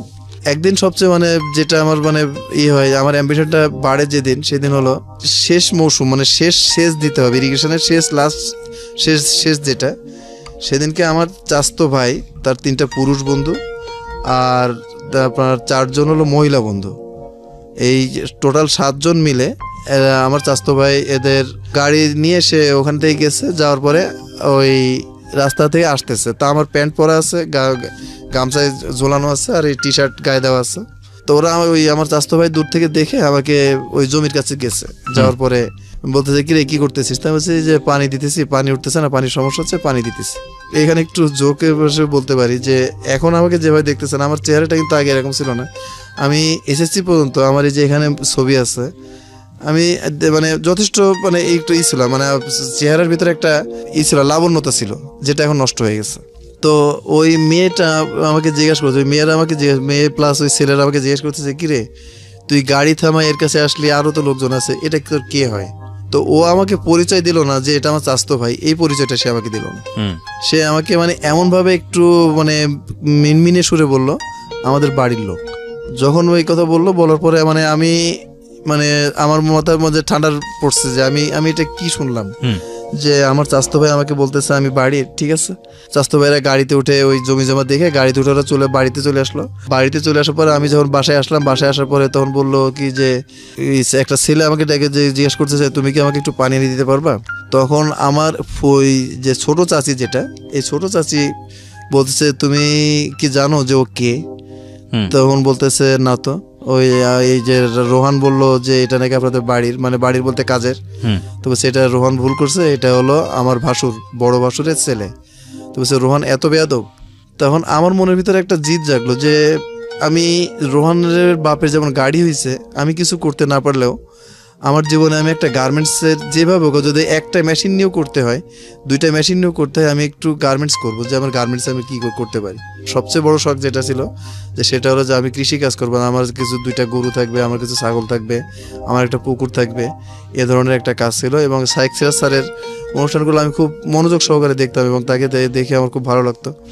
তো তার এই কাজগুলো দেখে তার সাথে যোগাযোগ করার অনেক চেষ্টা করছি, বাট এই পর্যন্ত পারি নাই। আচ্ছা, আমার এই মায়ের এই যে ঘটনাগুলা রাজশাহীতে যখন রাজশাহীতে সেটেল হলাম, রাজশাহীতে আব্বা চাকরি করার 3 মাস কয়েকদিন পরে একটা লোন পায়, হাউস বিল্ডিং একটা লোন পায় আব্বা ওখানে একটা জমি কিনে। জমিটার আপনার 1.5 বিঘা জমি, আপনার হলো আম বাগান সহকারে 1.5 বিঘা জমি, আর আপনার 11 কাঠা হলো আপনার বাড়ির ভিটা। এই জমিটা আব্বা কিনে ওখানে করার পরে এই জিনিসগুলো আমাদের যে সংসারের যে ঝামেলা, এই সমস্ত হ্যান ত্যান, এই জিনিসগুলা আস্তে আস্তে আস্তে আস্তে আস্তে আস্তে লিক আউট হয়ে যায়। লিক আউট যখন হয়ে যায় তখন ওখানকার এবার যেটা আসে সেটা হলো, আমি যখন ওখানে গেলাম, ওখানে যে ফার্স্ট ইয়ারে ভর্তি করলাম, এখান থেকে সমস্ত বাগেরহাট পিসি কলেজ থেকে সমস্ত টিসি নিয়ে যে আমি রাজশাহীতে সিটি কলেজে ফার্স্ট ইয়ারে ভর্তি হলাম। ফার্স্ট ইয়ারে ভর্তি হওয়ার পরে তখন লিডার, যে রাজনৈতিক দলের যে লিডার, সে আমাকে মানে খুব ভালোবাসতো, আমাকে ছোট ভাই হিসাবে ডাকতো। আপনার সঙ্গে পরিচয় হলো কিভাবে? আমার সাথে পরিচয় হলো কলেজে, সে কলেজে ভিপিতে ডাকলো, সে ভিপি ইলেকশন করার জন্য দাঁড়ালো, আর আমাকে বললো যে আমার ভিপির জন্য যেখানে যত পোস্টার, যেখানে যার বাড়ি যেখানে যা আছে আমার সাথে তোমাকে থাকতে হবে, এটা সে আমাকে বললো। বলার পরে আমরা ঠিক আছে ভাই, আমি থাকবো আপনার সাথে, আমি থাকবো। কিন্তু ভাই আমার একটা সমস্যা হলো, আমরা তো দেশের বাইরের, মানে বাগেরহাটের, তা আমরা তো রাজশাহীতে জমি কিনছি খুব কম, তা রাজশাহীতে ভাই আমাদেরকে সেল্টার দেবে কে? বলছে তোমার সমস্ত সেল্টারটা আমি দেবো। আপনার কাজ কি হবে সেটা বলছে? কাজ হলো, প্রথম কাজে যে নির্বাচনের যে কাজটা, সে বিপি নির্বাচন করবে, সে নির্বাচন করবে, এটার সাথে কাজটা করবে। সে বিপি নির্বাচন করলো, বিপি নির্বাচন করে সে বিপি পাসও করলো, বিপি পাস করলো। বিপি পাস করার পরে সে আমাকে একদিন, আপনার ওই আব্বা এয়ারপোর্টে থাকে, তো যখন আব্বা এয়ারপোর্টে থাকে, তখন এয়ারপোর্ট ইমিগ্রেশনে আমাদেরকে কোনো চেক করেন। সে একদিন আমাকে একটা ব্রিফকেস দিল যে জাহিদ, আমি ওই এমপি সাহেবের সাথে দেখা করতে ঢাকায় যাচ্ছি, তো তুমি আমার সাথে চলো। তখন আমি বললাম কি যে চলেন। তো বলছে বিমানের ভাড়া আমি দেবো। তখন আমি বলছি আমাদের তো বিমানের ভাড়া লাগে না, আমাদেরকে 50% দিলেই হয়, আপনি আপনারটা কাটেন আর আমাকে 50% টাকাটা দিন, আমি 50% টাকা দিলে আমি বিমানের টিকিট আমি কাটতে পারবো। তো সে আমাকে একটা ব্রিফকেস বলতেছে যে আমি তো তোমার বড় ভাই, মানে যোগ করে সে বলতেছে যে আমি তো তোমার বড় ভাই মানে আমি তো তোমার বস, তো বস ব্যাগ নিয়ে যাবে আর তুমি খালি হাতে যাবে, এটা কি দেখতে ভালো লাগবে? তখন সে আমার হাতে ব্যাগটা দিল। ব্যাগটা দেওয়ার পরে আমি বললাম ঠিক আছে, এটা কোনো ব্যাপার হলো ভাইয়া, এটা কোনো না। ব্যাগটা নিয়ে আমি এয়ারপোর্টে চলে আসলাম, এয়ারপোর্টে বিমানে উঠলাম, বিমানে উঠে ঢাকাতে নামলাম। উনি ছিল আপনার সঙ্গে? হ্যাঁ, উনি ছিল আপনার সঙ্গে? হ্যাঁ, উনি ছিলেন। থাকার পরে ফার্স্ট গেল নাখালপাড়া এমপি হোস্টেলের ভিতরে। এমপি হোস্টেলের ভিতরে ঢুকে ওখানে আপনার 9.9 যেটা এটার আপনার কতটা বুলেট ছিল তা জানি না, কিন্তু দাঁড়ান, প্রথম কথা হচ্ছে আপনিও তো জানতেন না এখানে কি আছে। না, আমি কিভাবে কি হলো আপনার সামনে, ফার্স্ট কিভাবে জানলেন, কি করলো আমাকে একটু ডিটেইল বলেন। এটা আমি যখন এটা করলাম, যখন ওখানে গেলাম, যাওয়ার পরে যে এমপি সাহেব ছিলেন, ওই এমপি সাহেব সরাসরি আমাকে ডাক দিলেন। ডাক দেওয়ার পরে আমাকে বললেন কি যে দেখো, জীবনে মানুষ হতে হলে অনেক কিছু করতে হয়, তো তুমি এর সাথে থাকো, তুমি বড় হতে পারবা। এবং ওই যে আমার যে গল্পটা, যে আমি ওই যে কৃষি কাজ করবো, আমি পুকুর করবো, এটা করবো, এটা সেই এমপি সাহেবকে বললো। তোমার এটার আর এর ভিতরে আমি কিন্তু আবার একটা কাজ করছিলাম, সেটা হলো রাজশাহীতে আমি যে যুব উন্নয়নের যে একটা ট্রেনিং আছে 3 মাসের, এই গরু হাঁস মুরগি খামারের উপরে, এটা 3 মাসের একটা ট্রেনিং আমি নিয়েছিলাম। আচ্ছা, ট্রেনিং নিয়েছিলাম, নেওয়ার পরে আমি বলছি তোমার তো ট্রেনিং আছে, তা তোমার লোন টোন যেটা লাগে সেটা এই করে দিবে, ভাইয়া করে দিবে। তো তোমাকে আমি যেটা বলতেছি সেটা হলো যে এখানে থেকে যেটা দেখবা, এটা এখান থেকে শেষ হবে, এর বাইরে কিছু যাবে না। তখন আমি দেখি আমার গা হাত পা অলরেডি কাঁপতেছে, জানুয়ারি মাস অলরেডি কাঁপতেছে এবং মানে গা ঘামতেছে। তখন আমি বলতেছি যে ভাইয়া, আপনি আমাকে দিয়ে এয়ারপোর্টে যদি এটা হতো তাহলে কি করতেন? তো সেটা পাগল, এই জন্য তো তোমাকে দিয়ে করা। তখন আমি বললাম যে ঠিক আছে, তো ভাইয়া আমার বেনিফিটটা, আমি যে এটা করব, আমার বেনিফিটটা কি কি করবেন আপনি? মানে আপনাকে দিয়ে এয়ারপোর্টে জাস্ট নেওয়া আসা করাবে, যেহেতু আপনাকে দিয়ে চেক করে না, সে কারণে এই কাজটা করে। হ্যাঁ, সে আমাকে দিয়ে চেক করাবে। কত সালের গল্প এটা? 2004-এর গল্প এটা। ওকে। যখন এইটা করলো, করার পরে তখন আমাকে বলতেছে কি যে, তো আমাকে দিয়ে এরকম আপনার 5-6 বার ব্রিফকেস বিমানে পার করলো, ব্রিফকেস। আর ব্রিফকেস বিমানে পার করলো। প্রথমবার যখন আমি দেখলাম, তার পরের বার থেকে আমি আর দেখতাম না, এবং তার পরের বার থেকে সে আমার সাথে আসতো না। আপনি নিয়ে আসতেন? আমি নিয়ে আসতাম, এবং এই মহাখালীতে একটা জায়গা আছে, সেখানে দিতাম, এবং নাগালপাড়াতে এখানে একটা জায়গা আছে, এখানে তো মহাখালী ওয়ারলেস একটা জায়গা আছে, এখানে দিতাম। আর আপনার এই জায়গাতে দিতে বলতো, আমি জাস্ট এখানে দিয়েই আমি চলে যেতাম। কি থাকতো ব্রিফকেসের মধ্যে? মহাখালীতে যেটা থাকতো, মহাখালীতে ভিতরে আপনার, এর ভিতরে আপনার তখন ওই যে প্রথম যখন সাব গ্রেনেড যেটা আসে, এই সাব গ্রেনেড প্লাস আপনার অস্ত্র থাকতো মহাখালীতে যখন আসে। মহাখালীতে যেটা দিত, আর নাখালপাড়াতে যেটা দিত, এটার ভিতরে সম্পূর্ণ অস্ত্র থাকতো, এর ভিতরে অন্য কিছু থাকতো না, এবং বুলেট থাকতো। আচ্ছা। এবং এই বুলেটটা দুইটা বুলেট, 2 রকম বুলেট থাকতো, 0.9 থাকতো এবং 303 থাকতো। আচ্ছা। তো আপনি এগুলো শিওর হলেন কিভাবে যে এগুলোই আছে এর মধ্যে? এটা আমি নিজে নাড়াচাড়া করছি, আমি নিজে দেখছি, নিজে হাত দিয়ে দেখছি, নিজেই করে করছি, যেহেতু এখন আমি জড়াই গেছি। প্লাস তারা আমাকে এভাবেই করলো, তারা আমাকে ট্র্যাক করলো, যে তারা আমার ওই আমি যে নাড়াচাড়া করতেছি, করতেছি, তারা আমাকে ভিডিও সহকারে আমাকে ট্যাপে ফেলে দিল। একটা ভিডিও করে রাখলো, যদি কোনো কারণে যদি উল্টাপাল্টা কিছু করো, এই ভিডিও সহ ওর ভিডিও করে রাখলো। প্লাস ওই সময়তে নাগালপাড়া ক্যাম্পের ভিতরে একজন মহিলা আসলো। মহিলাটা অত্যন্ত সুন্দরী এবং বেশ স্মার্ট একটা মহিলা আসলো। মহিলা আসার পরে মহিলার সাথে আমার মানে কিছু ছবি তুললো, জাস্ট মানে কোনো অনৈতিক কোনো, পাশে বসে আছে, কথা বলতেছি, ও অস্ত্র নাড়তেছে, আমি অস্ত্র নাড়তেছি, এইভাবে আর কি সে এই করলো। কে তুললো ছবিগুলো? এই ছবিগুলো তুললো আপনার এমপি সাহেবের যে পিএস ছিল, এই পিএস এই ছবিগুলো করলো। বললো যে এখন থেকে তো বুঝতে পারতেছে যে কি করতে হবে।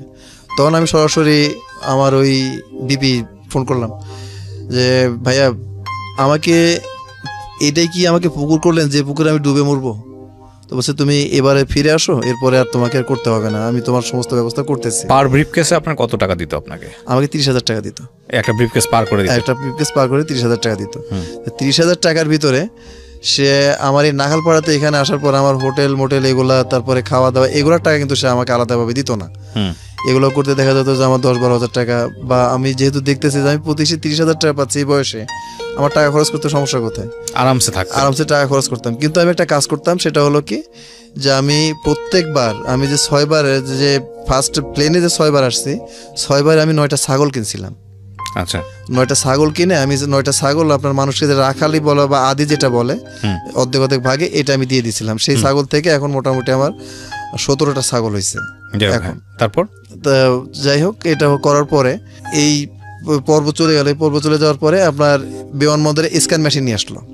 বিমানবন্দরে যখন স্ক্যান মেশিন নিয়ে আসলো, তখন আমাকে এই পর্ব থেকে আমাকে বলেছে এটার দরকার নাই, এখন ট্রেনে যাতায়াত করতে হবে, বাসে যাতায়াত করতে হবে। তো ট্রেন বাসে যাতায়াত করতে হবে, ঠিক আছে, ট্রেন বাসে যাতায়াত করতে হবে, কোথায় যাতায়াত করতে হবে? তো মহাখালী ওয়্যারলেসে যেটা কথা বলতেছি, যে এই লোকটা এর কাছে আপনার করতো কি, আপনার ওই আমার অস্ত্র তখন বাদ হয়ে গেল, তখন আসলো ফেন্সিডিল আর হলো আপনার ওই যে হেরোইনের ডাইরেক্ট প্যাকেট, ওই ছোট ছোট পোটলা না, ডাইরেক্ট প্যাকেট আসতো। এটা কি আপনাকে ব্রিফকেস দিত নাকি আপনাকে নিয়ে আসতে হতো? না, এটা ব্রিফকেসের ভিতরে আনতাম না, এটা শরীরের সাথে আসতো। কিভাবে করতেন? এটা আপনার একটা আছে, আপনার এই একটা জ্যাকেট তৈরি করতে হয়, একটা জ্যাকেট তৈরি করতে হয়। একটা জ্যাকেটে আমার যে সোর্সটা কি, মানে এগুলো আপনাকে দিত কে? ও, এটা সোর্স ওই আপনার ওই যে চরের যেটা কথা বলতাম, যে চর থেকে নিয়ে আসতে হতো। না, কিন্তু এটা তো আপনি আমাকে অনুষ্ঠান শুরুর সময় বলেছেন, বাট আমার লিসনাররা তো জানে না। আপনার যেটা হচ্ছে অস্ত্র স্মাগলিং এর সঙ্গে আপনি জড়িত ছিলেন, সেটা আপনাকে প্রোভাইড করতো আপনার কলেজের ভিপি, আপনি যেটা বলতে চাচ্ছেন। কিন্তু এরপরে আপনি যে ডাইভার্ট করে অন্য পেশাতে চলে যাচ্ছেন, ওইখানে আপনি গেলেন কিভাবে? এখান থেকে আবারও শুরু করি, যে অস্ত্র যেখান থেকে, অস্ত্রটা কিন্তু আমাকে ওই প্রথমবার যখন দিয়েছিল তখন কিন্তু এটা দিল। পরবর্তী যেগুলা, সেগুলা কিন্তু আমাকে ইন্ডিয়ার ওই চর থেকে নিয়ে আসতে হতো। আপনি চর থেকে নিয়ে আসতেন? আমি চর থেকে নিয়ে আসতাম, প্লাস আরেকজন সাথে যেত, মানে এরকম একটা গ্রুপ ছিল। কিন্তু এটা মানে এত একটা কষ্টকর জিনিস ছিল, যা মানে দেখলে যারা দেখছে তারা ছাড়া এটা বিশ্বাস করতে পারবে না, যে এই অস্ত্রগুলো আনা এত কষ্টের জিনিস ছিল। রাত্রের বেলায় আপনার যে ট্রাকের যে টিউবটা আছে, ট্রাকের টিউবটা ফোলানো হতো বাতাস দিয়ে, হাওয়া দিয়ে ট্রাকের টিউবটা ফোলানো হতো। এবং এই ট্রাকের টিউবে সাঁতার কেটে আপনার ইন্ডিয়া থেকে বাংলাদেশে আনা হতো। এবার ওই অস্ত্রগুলো সমস্তগুলো প্লাস্টিকে বেঁধে আপনার ওই পানির নিচে এগুলো থাকতো, আর শুধু মাথাটা উপরের দিকে থাকতো, ট্রাকের সাথে মাথার টিউবের সাথে মাথাটা উপরের দিকে থাকতো রাত্রের বেলা। তখন আর আমরা করতাম কি, ওই যে আপনার ওদের সাথে ধরে আমরা ওই পানির সাথেই আসতাম। তখন করতাম কি, যে ঠান্ডা যখন লাগতো তখন করতাম কি, আপনার ওখান থেকে মদ খেতাম যাতে শরীর গরম হয়, গরম থাকে। ওখান থেকে প্রচুর পরিমাণ মদ খেতাম আমরা। মদ খেয়ে যারা নিয়ে আসতো এরা মদটা খেত কম, যাতে আমাদেরকে কন্ট্রোল করতে পারে। এবং যেটা 4টা পয়েন্ট ছিল, 4টা পয়েন্টে এদেরকে আপনার বিএসএফ, বিডিআর এদেরকে ট্যাক্স দিতে হতো। এদেরকে ট্যাক্স দিয়ে আপনার নিয়ে আসতে হতো। সেমভাবে যখন এটা অস্ত্রের ব্যাপারটা যখন চলে গেল, অস্ত্র ব্যাপারটা যখন আসলো, তখন আসলো ফেন্সিডিলের ব্যাপারটা। যখন আসলো ফেন্সিডিলের ব্যাপারটা, প্রথম ফেন্সিডিলটা আমাকে আমার ওই যে জায়গাটা বিমানবন্দর, যেটা এই জায়গাটার নাম হলো নওহাটা। এই নওহাটাতে 111 বোতল ফেন্সিডিল নিয়ে আসলো। তো একটা মানুষের শরীরে এখান থেকে শুরু করে হাঁটু পর্যন্ত 80 বোতল, মানে আমার যে শরীর, আমার যে লেন্থ, আমার লেন্থে আমি 80 পিস শরীর আপনার আমার শরীরে নিব। একটা জ্যাকেট আছে, এই জ্যাকেটটা তৈরি করতে হয় এরকম একটা একটা করে চেম্বার করে ওর ভিতরে ঢুকাই দিয়ে তার উপরে যে আপনার জ্যাকেট গায়ে দেন, চাদর গায়ে দেন, যেটা গায়ে দেন সেটা দিয়ে এটা করে। কিন্তু আমার শরীরে আমি 80 পিস পর্যন্ত আমি আনতে পারতাম। আচ্ছা। তো আনার পরে আমি 2টা থেকে 3টা ট্রিপ দিছি। 3টা ট্রিপ দিলে এই সময় তো আমাকে আগে যে 30,000 টাকা যেটা দিত, সেটা আমি বললাম কি যে ভাই আমাকে টাকাটা একটু বাড়াই দিতে হবে, আমার সংসারে এরকম সমস্যা হচ্ছে, আমার বোনটা বড় হচ্ছে, আপনি তো জানেন যে আমার মার এরকম সমস্যা, আর আব্বা তো সংসারে টাকা পয়সা দিতে পারতেছে না, তো আপনার আমাকে একটু হেল্প করে আমার টাকাটা একটু বাড়াই দিতে হবে, তা নাহলে আমি এটা পারতেছি না। তো সে পারবা না বলে একটু চিন্তা করলো। চিন্তা করার পরে ও আমাকে আপনার করলো কি, আপনার একটা গ্রেনেড দিল আমার হাতে। তখন রাত 11টা বাজে। 11টা বাজার পরে আমাকে দিল, প্লাস ওখানকার আরো 2টা ছেলেকে দিল, আমার হাতে দিল। দেওয়ার পরে মানে ওটা দেওয়ার পরে আমাকে বললো কি যে ওই পাশে একটা আপনার বাগান আছে, বাঁশ বাগান আছে, যে তখন রাত 11টা বাজে, দল ক্ষমতায়, শব্দ হলে কোনো সমস্যা নাই।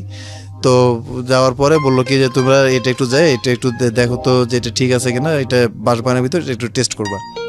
তখন আমি গেছি। যাওয়ার পরে ওরা 2জন ভয় পাচ্ছে।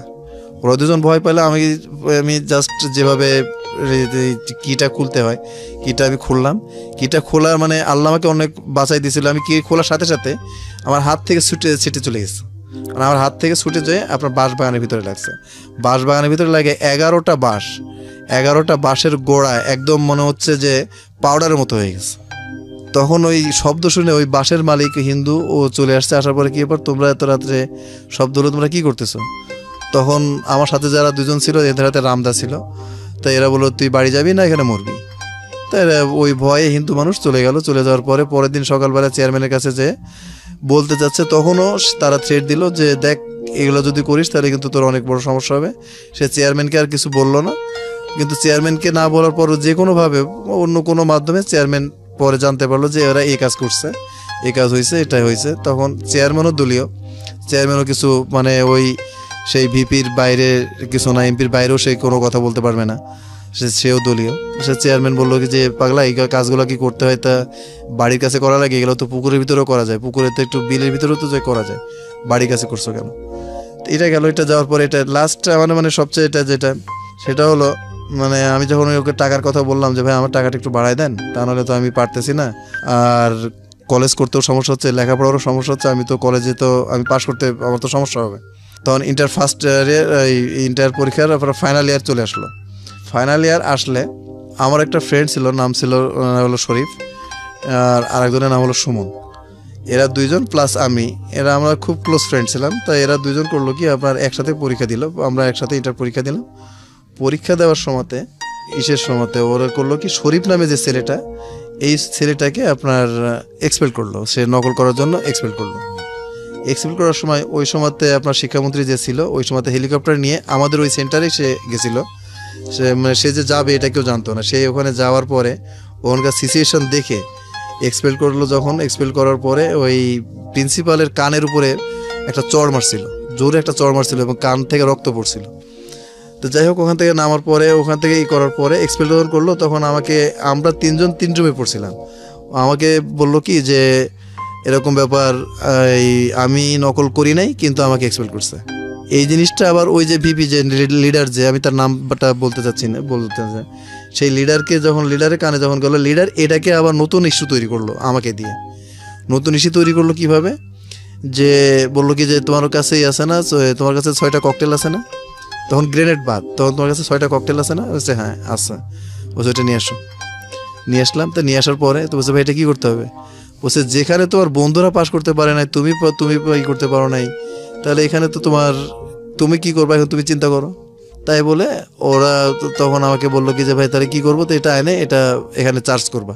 তো 6টা গ্রেনেড ওই ককটেল আমরা নিয়ে আসলাম। নিয়ে আসার পরে 6 জনের হাতে 6টা, আমার হাতে যেটা দেওয়া ছিল সেটা কলেজের গেটের সামনে একটা কারেন্টের খুঁটি আছে, কারেন্টের তার আছে, জাস্ট ওর নিচেই এসিল্যান্ড সাহেব দাঁড়ানো আছে, আর এই মন্ত্রী সাহেব আপনার কলেজের ভিতরে আছে। তা আমি যখন মারার পরে এটা সরাসরি যে তারের উপরে লাগছে, কারেন্টের তারের উপরে লাগে আর সে ওর হাঁটুর উপরে পড়ছে। হাঁটুর উপরে পড়লে হাঁটুটা এখান থেকে একদম হয়ে গেছে, মানে ফ্র্যাকচার, মানে এমন একটা বিকট একটা চেয়ার হয়ে গেছে, কিন্তু এটা আলাদা হয়ে যায় না, এই হাঁটুটা আলাদা হয়ে গেছে। হওয়ার পরে তখন আমরা পলাতো ওই কেস হয়ে গেল। কেস হয়ে যাওয়ার পরে তখন এইখানে আমার ওই নেতা আরও বেশি সুযোগ পেয়ে গেল। তখন সে আমি কেসে আমি পালাই বেড়াচ্ছি, সে আমাকে ফোন করে বলে যে অমুক জায়গাতে এরকম আছে, এখান থেকে তুমি নিয়ে যাই অমুক জায়গাতে দিয়ে আসো, তা নাহলে কিন্তু তোমার কেসে কিন্তু আমি জামিন করতে পারবো না, তোমার কেসে আমি কিন্তু জামিন করতে পারবো না। এই করার পরে মহাখালীতে যে ফেন্সিডিলগুলো দিত, এটা এখানে 2 রকম ফেন্সিডিল আসতো, একটা হলো ব্যবসার জন্য আসতো, আর একটা হলো যে নিত তার কাছে আসতো। হ্যাঁ উনি খাইতো, উনি এবং ওনার বন্ধু বান্ধবরা খাইতো। তো ওনার ওই যেটা খাইতো সেটার ওই যে আপনার মুখের কাছে একটা সিগনেচার করে দিত আমাদের ওই লিডার, ওখান থেকে একটা সিগনেচার, একটা ইনিশিয়াল একটা চিহ্ন দিয়ে দিত, এটা একটা চিহ্ন দিয়ে দিত। তখন আমি এটা নিয়ে আসতেছি আপনার 16 ডিসেম্বর, 16 ডিসেম্বর আমি এটা এই 16 ডিসেম্বর আমি নিয়ে আসতেছি ঢাকাতে অনুষ্ঠান, যে ঢাকাতে বলছে যে ঢাকাতে এরকম অনুষ্ঠান আছে, তো সবাই তো খাবে, তো ঢাকায় অনেক দাম বেশি, তো ওরা পাচ্ছে না, তো তুমি এটা একটু যে 30 বোতল, খুব বেশি না 30 বোতল আছে, 30 বোতলে ওই সিগনেচার করা আছে, 30 বোতলে সিগনেচার করা আছে, তুমি 30 বোতল নিয়ে তুমি যাও। ঠিক আছে, আমি 30 বোতল নিয়ে গেলাম। নিয়ে যাওয়ার পরে আমাদের রাজশাহীতে আসার সময়তে আমচত্বর একটা জায়গা আছে, সেখানে 3টা আম একটা ঝুড়ির উপরে রাস্তার উপরে একটা মূর্তির মতো করে করা আছে। আমচত্বরের ওখানে মানে ভোর 6টায় হলো, রাজশাহী থেকে ট্রেন ছাড়ে ভোর 6:10-এ। আমি তার এই ফজরের নামাজটা পড়ছি, পড়ে আমি একটা অটো নিয়ে আমি চলে আসতেছি। আসার পরে দেখতেছি যে অন্য দিনও আমি তো নিয়ে আসি, কিন্তু কোনো সময় পুলিশ চেক করে না, কিন্তু সেদিনকে পুলিশ চেক করতেছে, একটা একটা করে গাড়ি চেক করতেছে। আর ওই সময় তো আমার মাথায় চুল ছিল না, আমি নাড়া ছিলাম, আমার মাথায় চুল ছিল না। তখন দেখতেছি গাড়ি চেক করার বাদে আগে মাথা খুলতেছে, শীতের সময় মাথা খুলে দেখতেছে যে কার মাথায় চুল আছে বা কার মাথায় আছে। তখন আগে এসে আমাকে জিজ্ঞেস করলো তোমার নাম কি, আমার নাম জাহিদ, দেখি তোমার মাথা দেখে বলে যে চুল নাই। তখন আর কোনো কথা না বলে সোজা অটো নিয়ে আমাকে থানায় নিয়ে গেল। থানায় নিয়ে যাওয়ার পরে ওই ব্যাগটার ভিতরে আপনার 30 বোতল ফেন্সিডিল, আর হলো একটা আপনার 303 আপনার ওই পিস্তল, মানে লেদে তৈরি করা, এটা ইন্ডিয়ান না, এটা বাংলাদেশের লেদে তৈরি করা, আর 6টা বুলেট, 303 6টা বুলেট। এটা আপনার আমার ওখানে নিয়ে গেল। নিয়ে যাওয়ার পরে আমাকে ওখানে নিয়ে গেল 6:30 সময়তে আমাকে থানায় নিয়ে গেল। 6:30 সময় থানায় নিয়ে গেল, 7টা বাজে নাই, 6:30 সময় নিয়ে গেল, 7টা বাজে নাই। এই সময়তে এমপির ছেলে কিন্তু আমি আর আমার ওই ছেলে কিন্তু আমরা একই সাথে একই ক্লাসে একই স্কুলে লেখাপড়া করছি। আচ্ছা, যে এমপি মূলত আপনাকে এই লাইনে নিয়ে আসছে। আমি একটু থামাচ্ছি আপনাকে যখন নিয়ে গেল জেলে, মামলাটা কে যেন দিয়েছে? মামলা তো ফার্স্টে দেয় না, এটা তো আমাকে নিয়ে গেল ফার্স্টে। আচ্ছা, সতর্ক করার জন্য আমাকে ফার্স্টে নিয়ে গেল, যে মামলা তো হবে পরে। আচ্ছা, নিয়ে গেল। নিয়ে যাওয়ার পরে এমপির ছেলে যে ও থানায় গেল, তখন 7টা বাজে। তখন আমি চিন্তা করলাম আমি আমার বাপকেই তো বলি নাই, আমি আমার মাকে বলি নাই, পুলিশ কাউকে বলি নাই। আর আমাকে প্রচুর মারছে, আমাকে এমন মারছে যে আমার হাঁটু টাটু এগুলো সব কিছু ফুলে গেছে, আর ওইগুলা ফুলে গেছে। নিয়ে যাওয়ার পরে তখন আমি চিন্তা, আমি তো কাউকে বলি নাই, তাহলে এখানে এমপি ছেলে আসলো কীভাবে? তো আমি আসার পরে তখন আমি বললাম কি যে দেখ আমাকে এরকম পুলিশ ধরে নিয়ে আসছে, তো তুই খবর পাইলে কীভাবে, তুই এখানে আসছিস কিসের জন্য?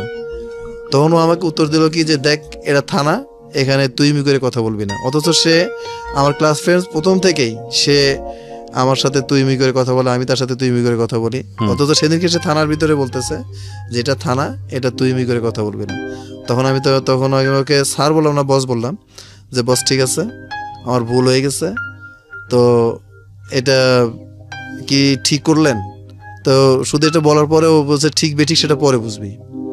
বলার পরে ওই একে বললো যে আপনার ওই এসআই যে ছিল, ওসি ছিল না, আপনার ওসির নিচে যিনি থাকেন উনি ছিলেন, উনি প্রাথমিক ইনভেস্টিগেট যিনি করেন, হ্যাঁ উনি ছিলেন। উনাকে বললো কি যে কিছুক্ষণ পরে, টর্চারের পরে কিছুক্ষণ পরে এটা করে দিন, চালান করে দিন, এরা আমরা কোর্ট থেকে জামিন নিয়ে আসবো, এখান থেকে যদি জামিন নিই তাহলে হবে না।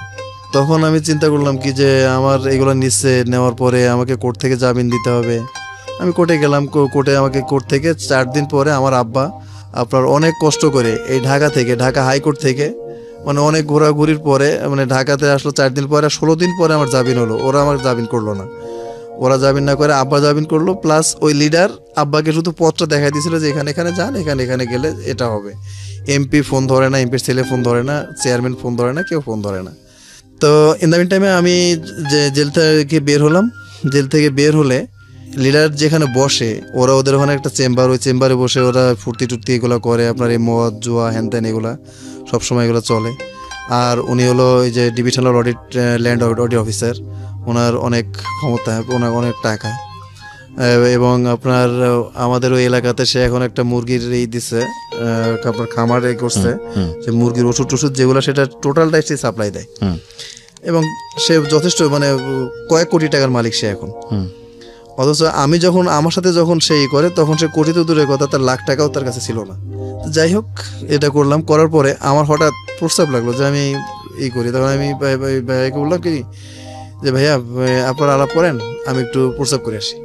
প্রস্তাব করতে যাওয়ার পরে আমি যেখানে প্রস্তাব করতে গেছি, প্রস্তাব করতে যাওয়ার পরে দেখি আপনার ওই যে ফেন্সিডিলের যে মুখ যেটা ইনিশিয়াল সিগনেচার যেটা করা ছিল, 3টা মুখ ওখানে পড়ে আছে। আচ্ছা, যেখানে প্রস্তাব করতে গেছি ওখানে পড়ে আছে। আচ্ছা, যখন ওখানে পড়ে আছে তখন আমি ওই মুখটা ওখানে নিয়ে আসলাম। মুখটা নিয়ে আসার পরে মানে আমার আর কোনো হিতাহিত কোনো জ্ঞান থাকলো না। তারপর আমি অত্যন্ত মুখ খারাপ করে ওকে বকাবকি করলাম যে আমাকে ধরাই দিয়ে তুই কত বড় হতে পারিস এটা আমি দেখবো। তোর এই যে ইনিশিয়াল সিগনেচার যেগুলো করে দিয়ে তুই পাঠাইছিলি, তুই আমাকে পাঠালি, আবার তুই ধরলি, তোর কাছে প্রমাণ আছে, প্রমাণ কিন্তু কিছুটা আমার কাছেও আছে। আমি জাস্ট এটা বললাম, কিন্তু আমার কাছে প্রমাণ বলতে সামান্য কিছু রেকর্ডিং ছিল, এই দিয়ে করলাম। কিন্তু ওই সময় যেহেতু দল ক্ষমতায় ছিল, আমার রেকর্ডিং দিয়ে কাজ হলো না, ছবি থাকলে হয়তো পরবর্তীতে কাজ হতো। দিয়ে আমি অনেক চেষ্টা করলাম, অনেক জায়গাতে যে করলাম, কিন্তু কোনো কাজ করতে পারলাম না পারার পরে ওরা করলো কি আমার নামে আবার কেস করলো, সরাসরি কেস করলো এভাবে যে এবার ওরা জড়িত না, আমি একা ব্যবসা করি, অস্ত্র ব্যবসা করি, আমার কাছে হেরোইনের ব্যবসা করি, আমি ইয়াবার ব্যবসা করি। এভাবে ওরা আমার নামে একটা কেস করলো। কেস যেদিনকে করলো তার 3 দিন পরে আমাকে অ্যারেস্ট করলো। অ্যারেস্ট করে কত সালে হলো কেসটা? হ্যাঁ, কত সালে হলো এটা? আপনার 5-এ। এটা আপনার প্রথম মামলা? হ্যাঁ, এটা আমার প্রথম মামলা। আমার কেসটা হলো 5-এ। যেদিনকে কেস করলো তার পরের দিন ধরে নিয়ে গেল। ধরে নিয়ে যাওয়ার পরে 1 বছর পরে আমি জামিন পেলাম। মানে ফুল 1 দিন কম, মানে 11 মাস 29 দিনের দিন আমি জামিন পেলাম। 11 মাস 29 দিনের দিন আমি জামিন পেলাম।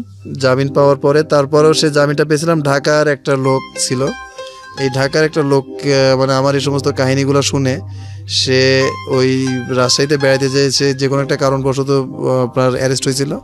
তারপরে সে ঢাকায় এসে সে আমার জামিনের ব্যবস্থা করে দিয়েছিল। কিন্তু যাই হোক, সে করে দিল। দেওয়ার পরে আমি ওদের সাথে আমার সমস্ত সম্পর্ক ওরা দেখলে হয়ে যায়, বাদ হয়ে যায়। তখন আমি চিন্তা করলাম কি যে এদেরকে যদি শাস্তি দিতে হয়, এদেরকে শাস্তি দিতে গেলে একটা পথ দেখি পারি কিনা। সেটা হলো যে এরা যে দল, আমি দেখি বিরোধী অন্য দলে যোগ দিয়ে এদের সম্বন্ধে কিছু করতে পারি কিনা। কিন্তু অন্য দলে যখন আমি আমার এইগুলো করতে দেখলাম, তখন দেখলাম কি যে আমার সাথে আর কতটুকু লিয়াজো, পুলিশের সাথে আর কতটুকু লিয়াজো, ওই দলের সাথে তাদের লিয়াজো আরও বেশি।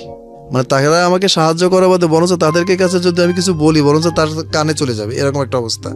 তখন আমি তো বাদ দিলাম। বাদ দেওয়ার পরে তখন আমি করলাম কি যে আমি এদের সাথে আর আমি যখন পারলামই না, তখন আমি ঢাকায় আসলাম।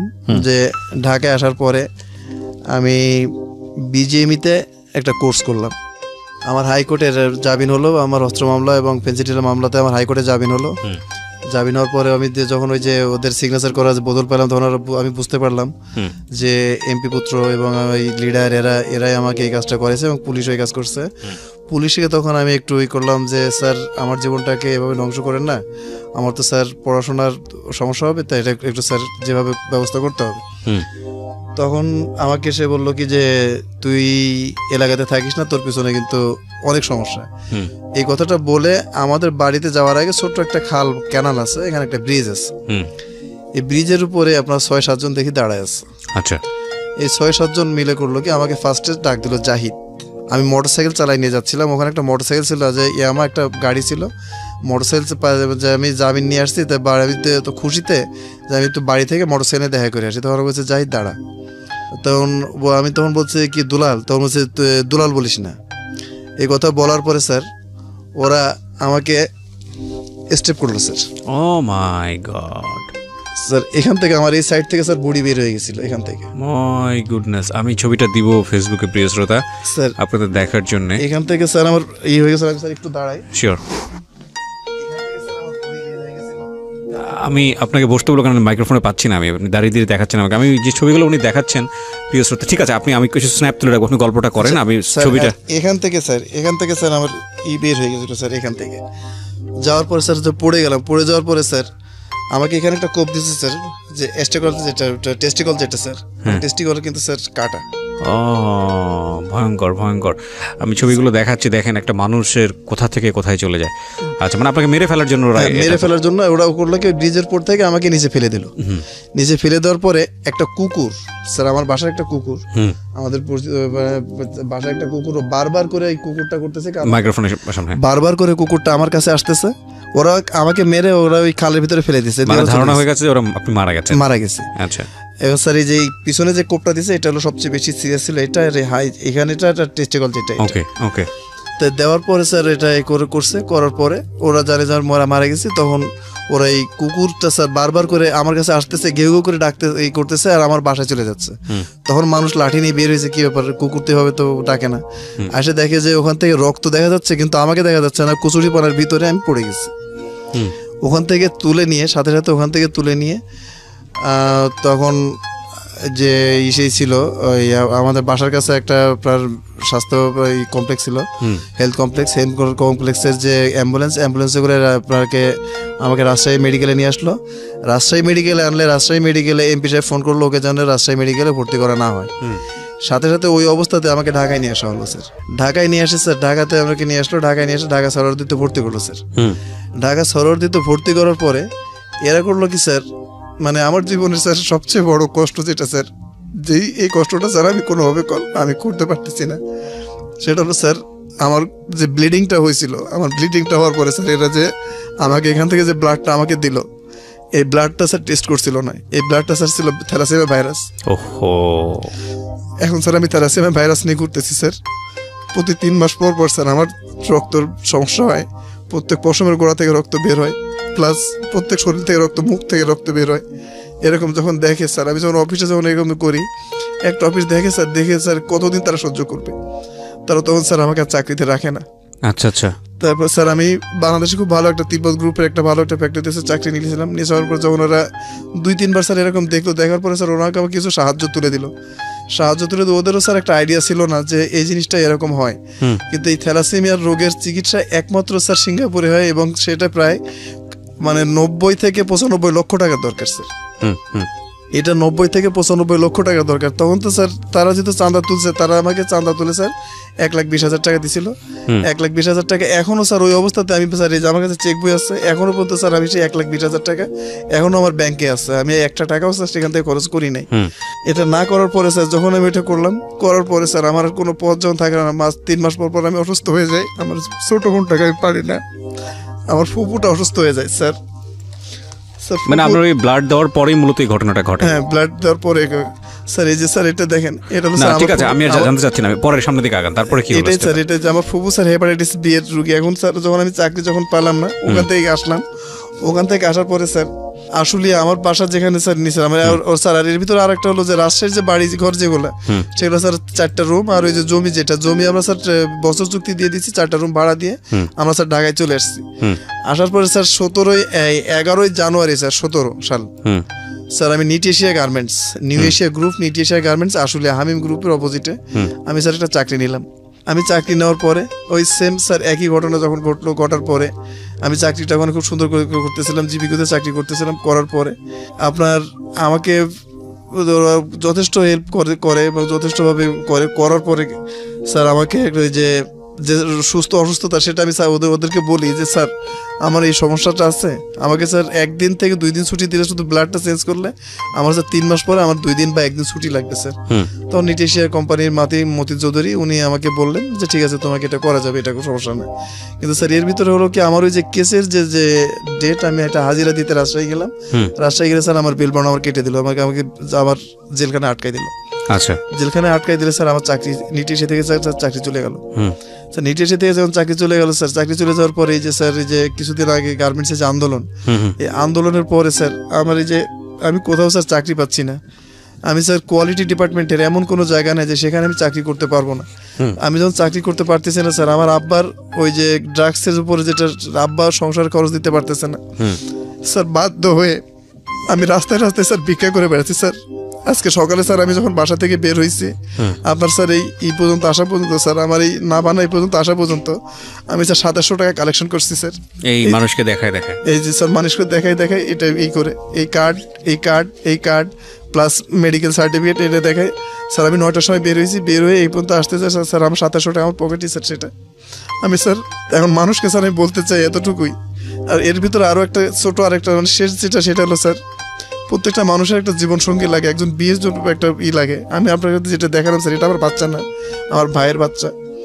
ও মানে আপনি যার সঙ্গে আমাকে কথা বলাচ্ছিলেন? জি স্যার, এটা ভাইয়ের বাচ্চা।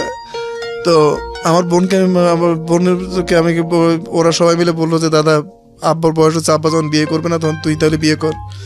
তখন স্যার এ করলাম কি যে আমরা বিয়ের জন্য ঠিক আছে তুমি বিয়ে তোমরা দেখো, আমি সংক্ষেপে বলি স্যার কথাটা, বিয়ে দেখো তোমরা যদি পছন্দ হয়, আমার দেখাতে কোনো নাই।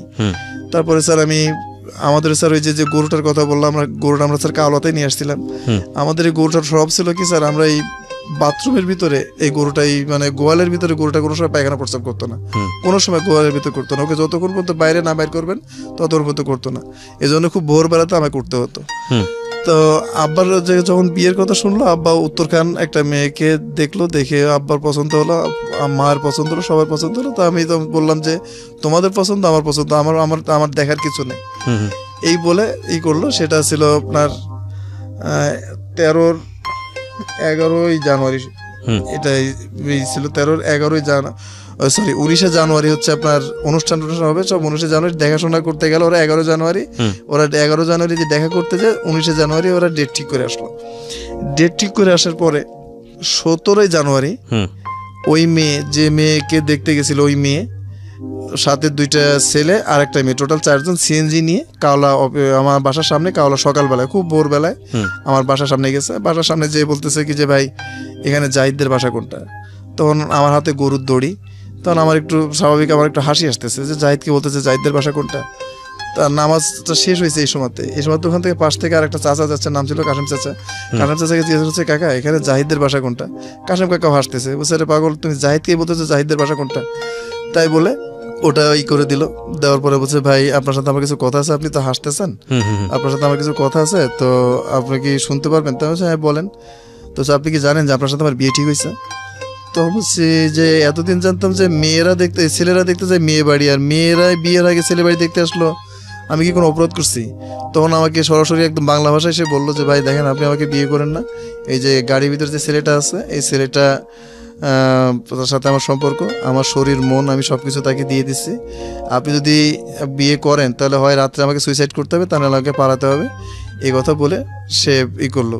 তখন বললাম কি যে তখন আমার মুখ থেকে বের হয়ে গেল কি যে আপনি তো আমার মায়ের থেকেও খারাপ। তখন বললো কেন?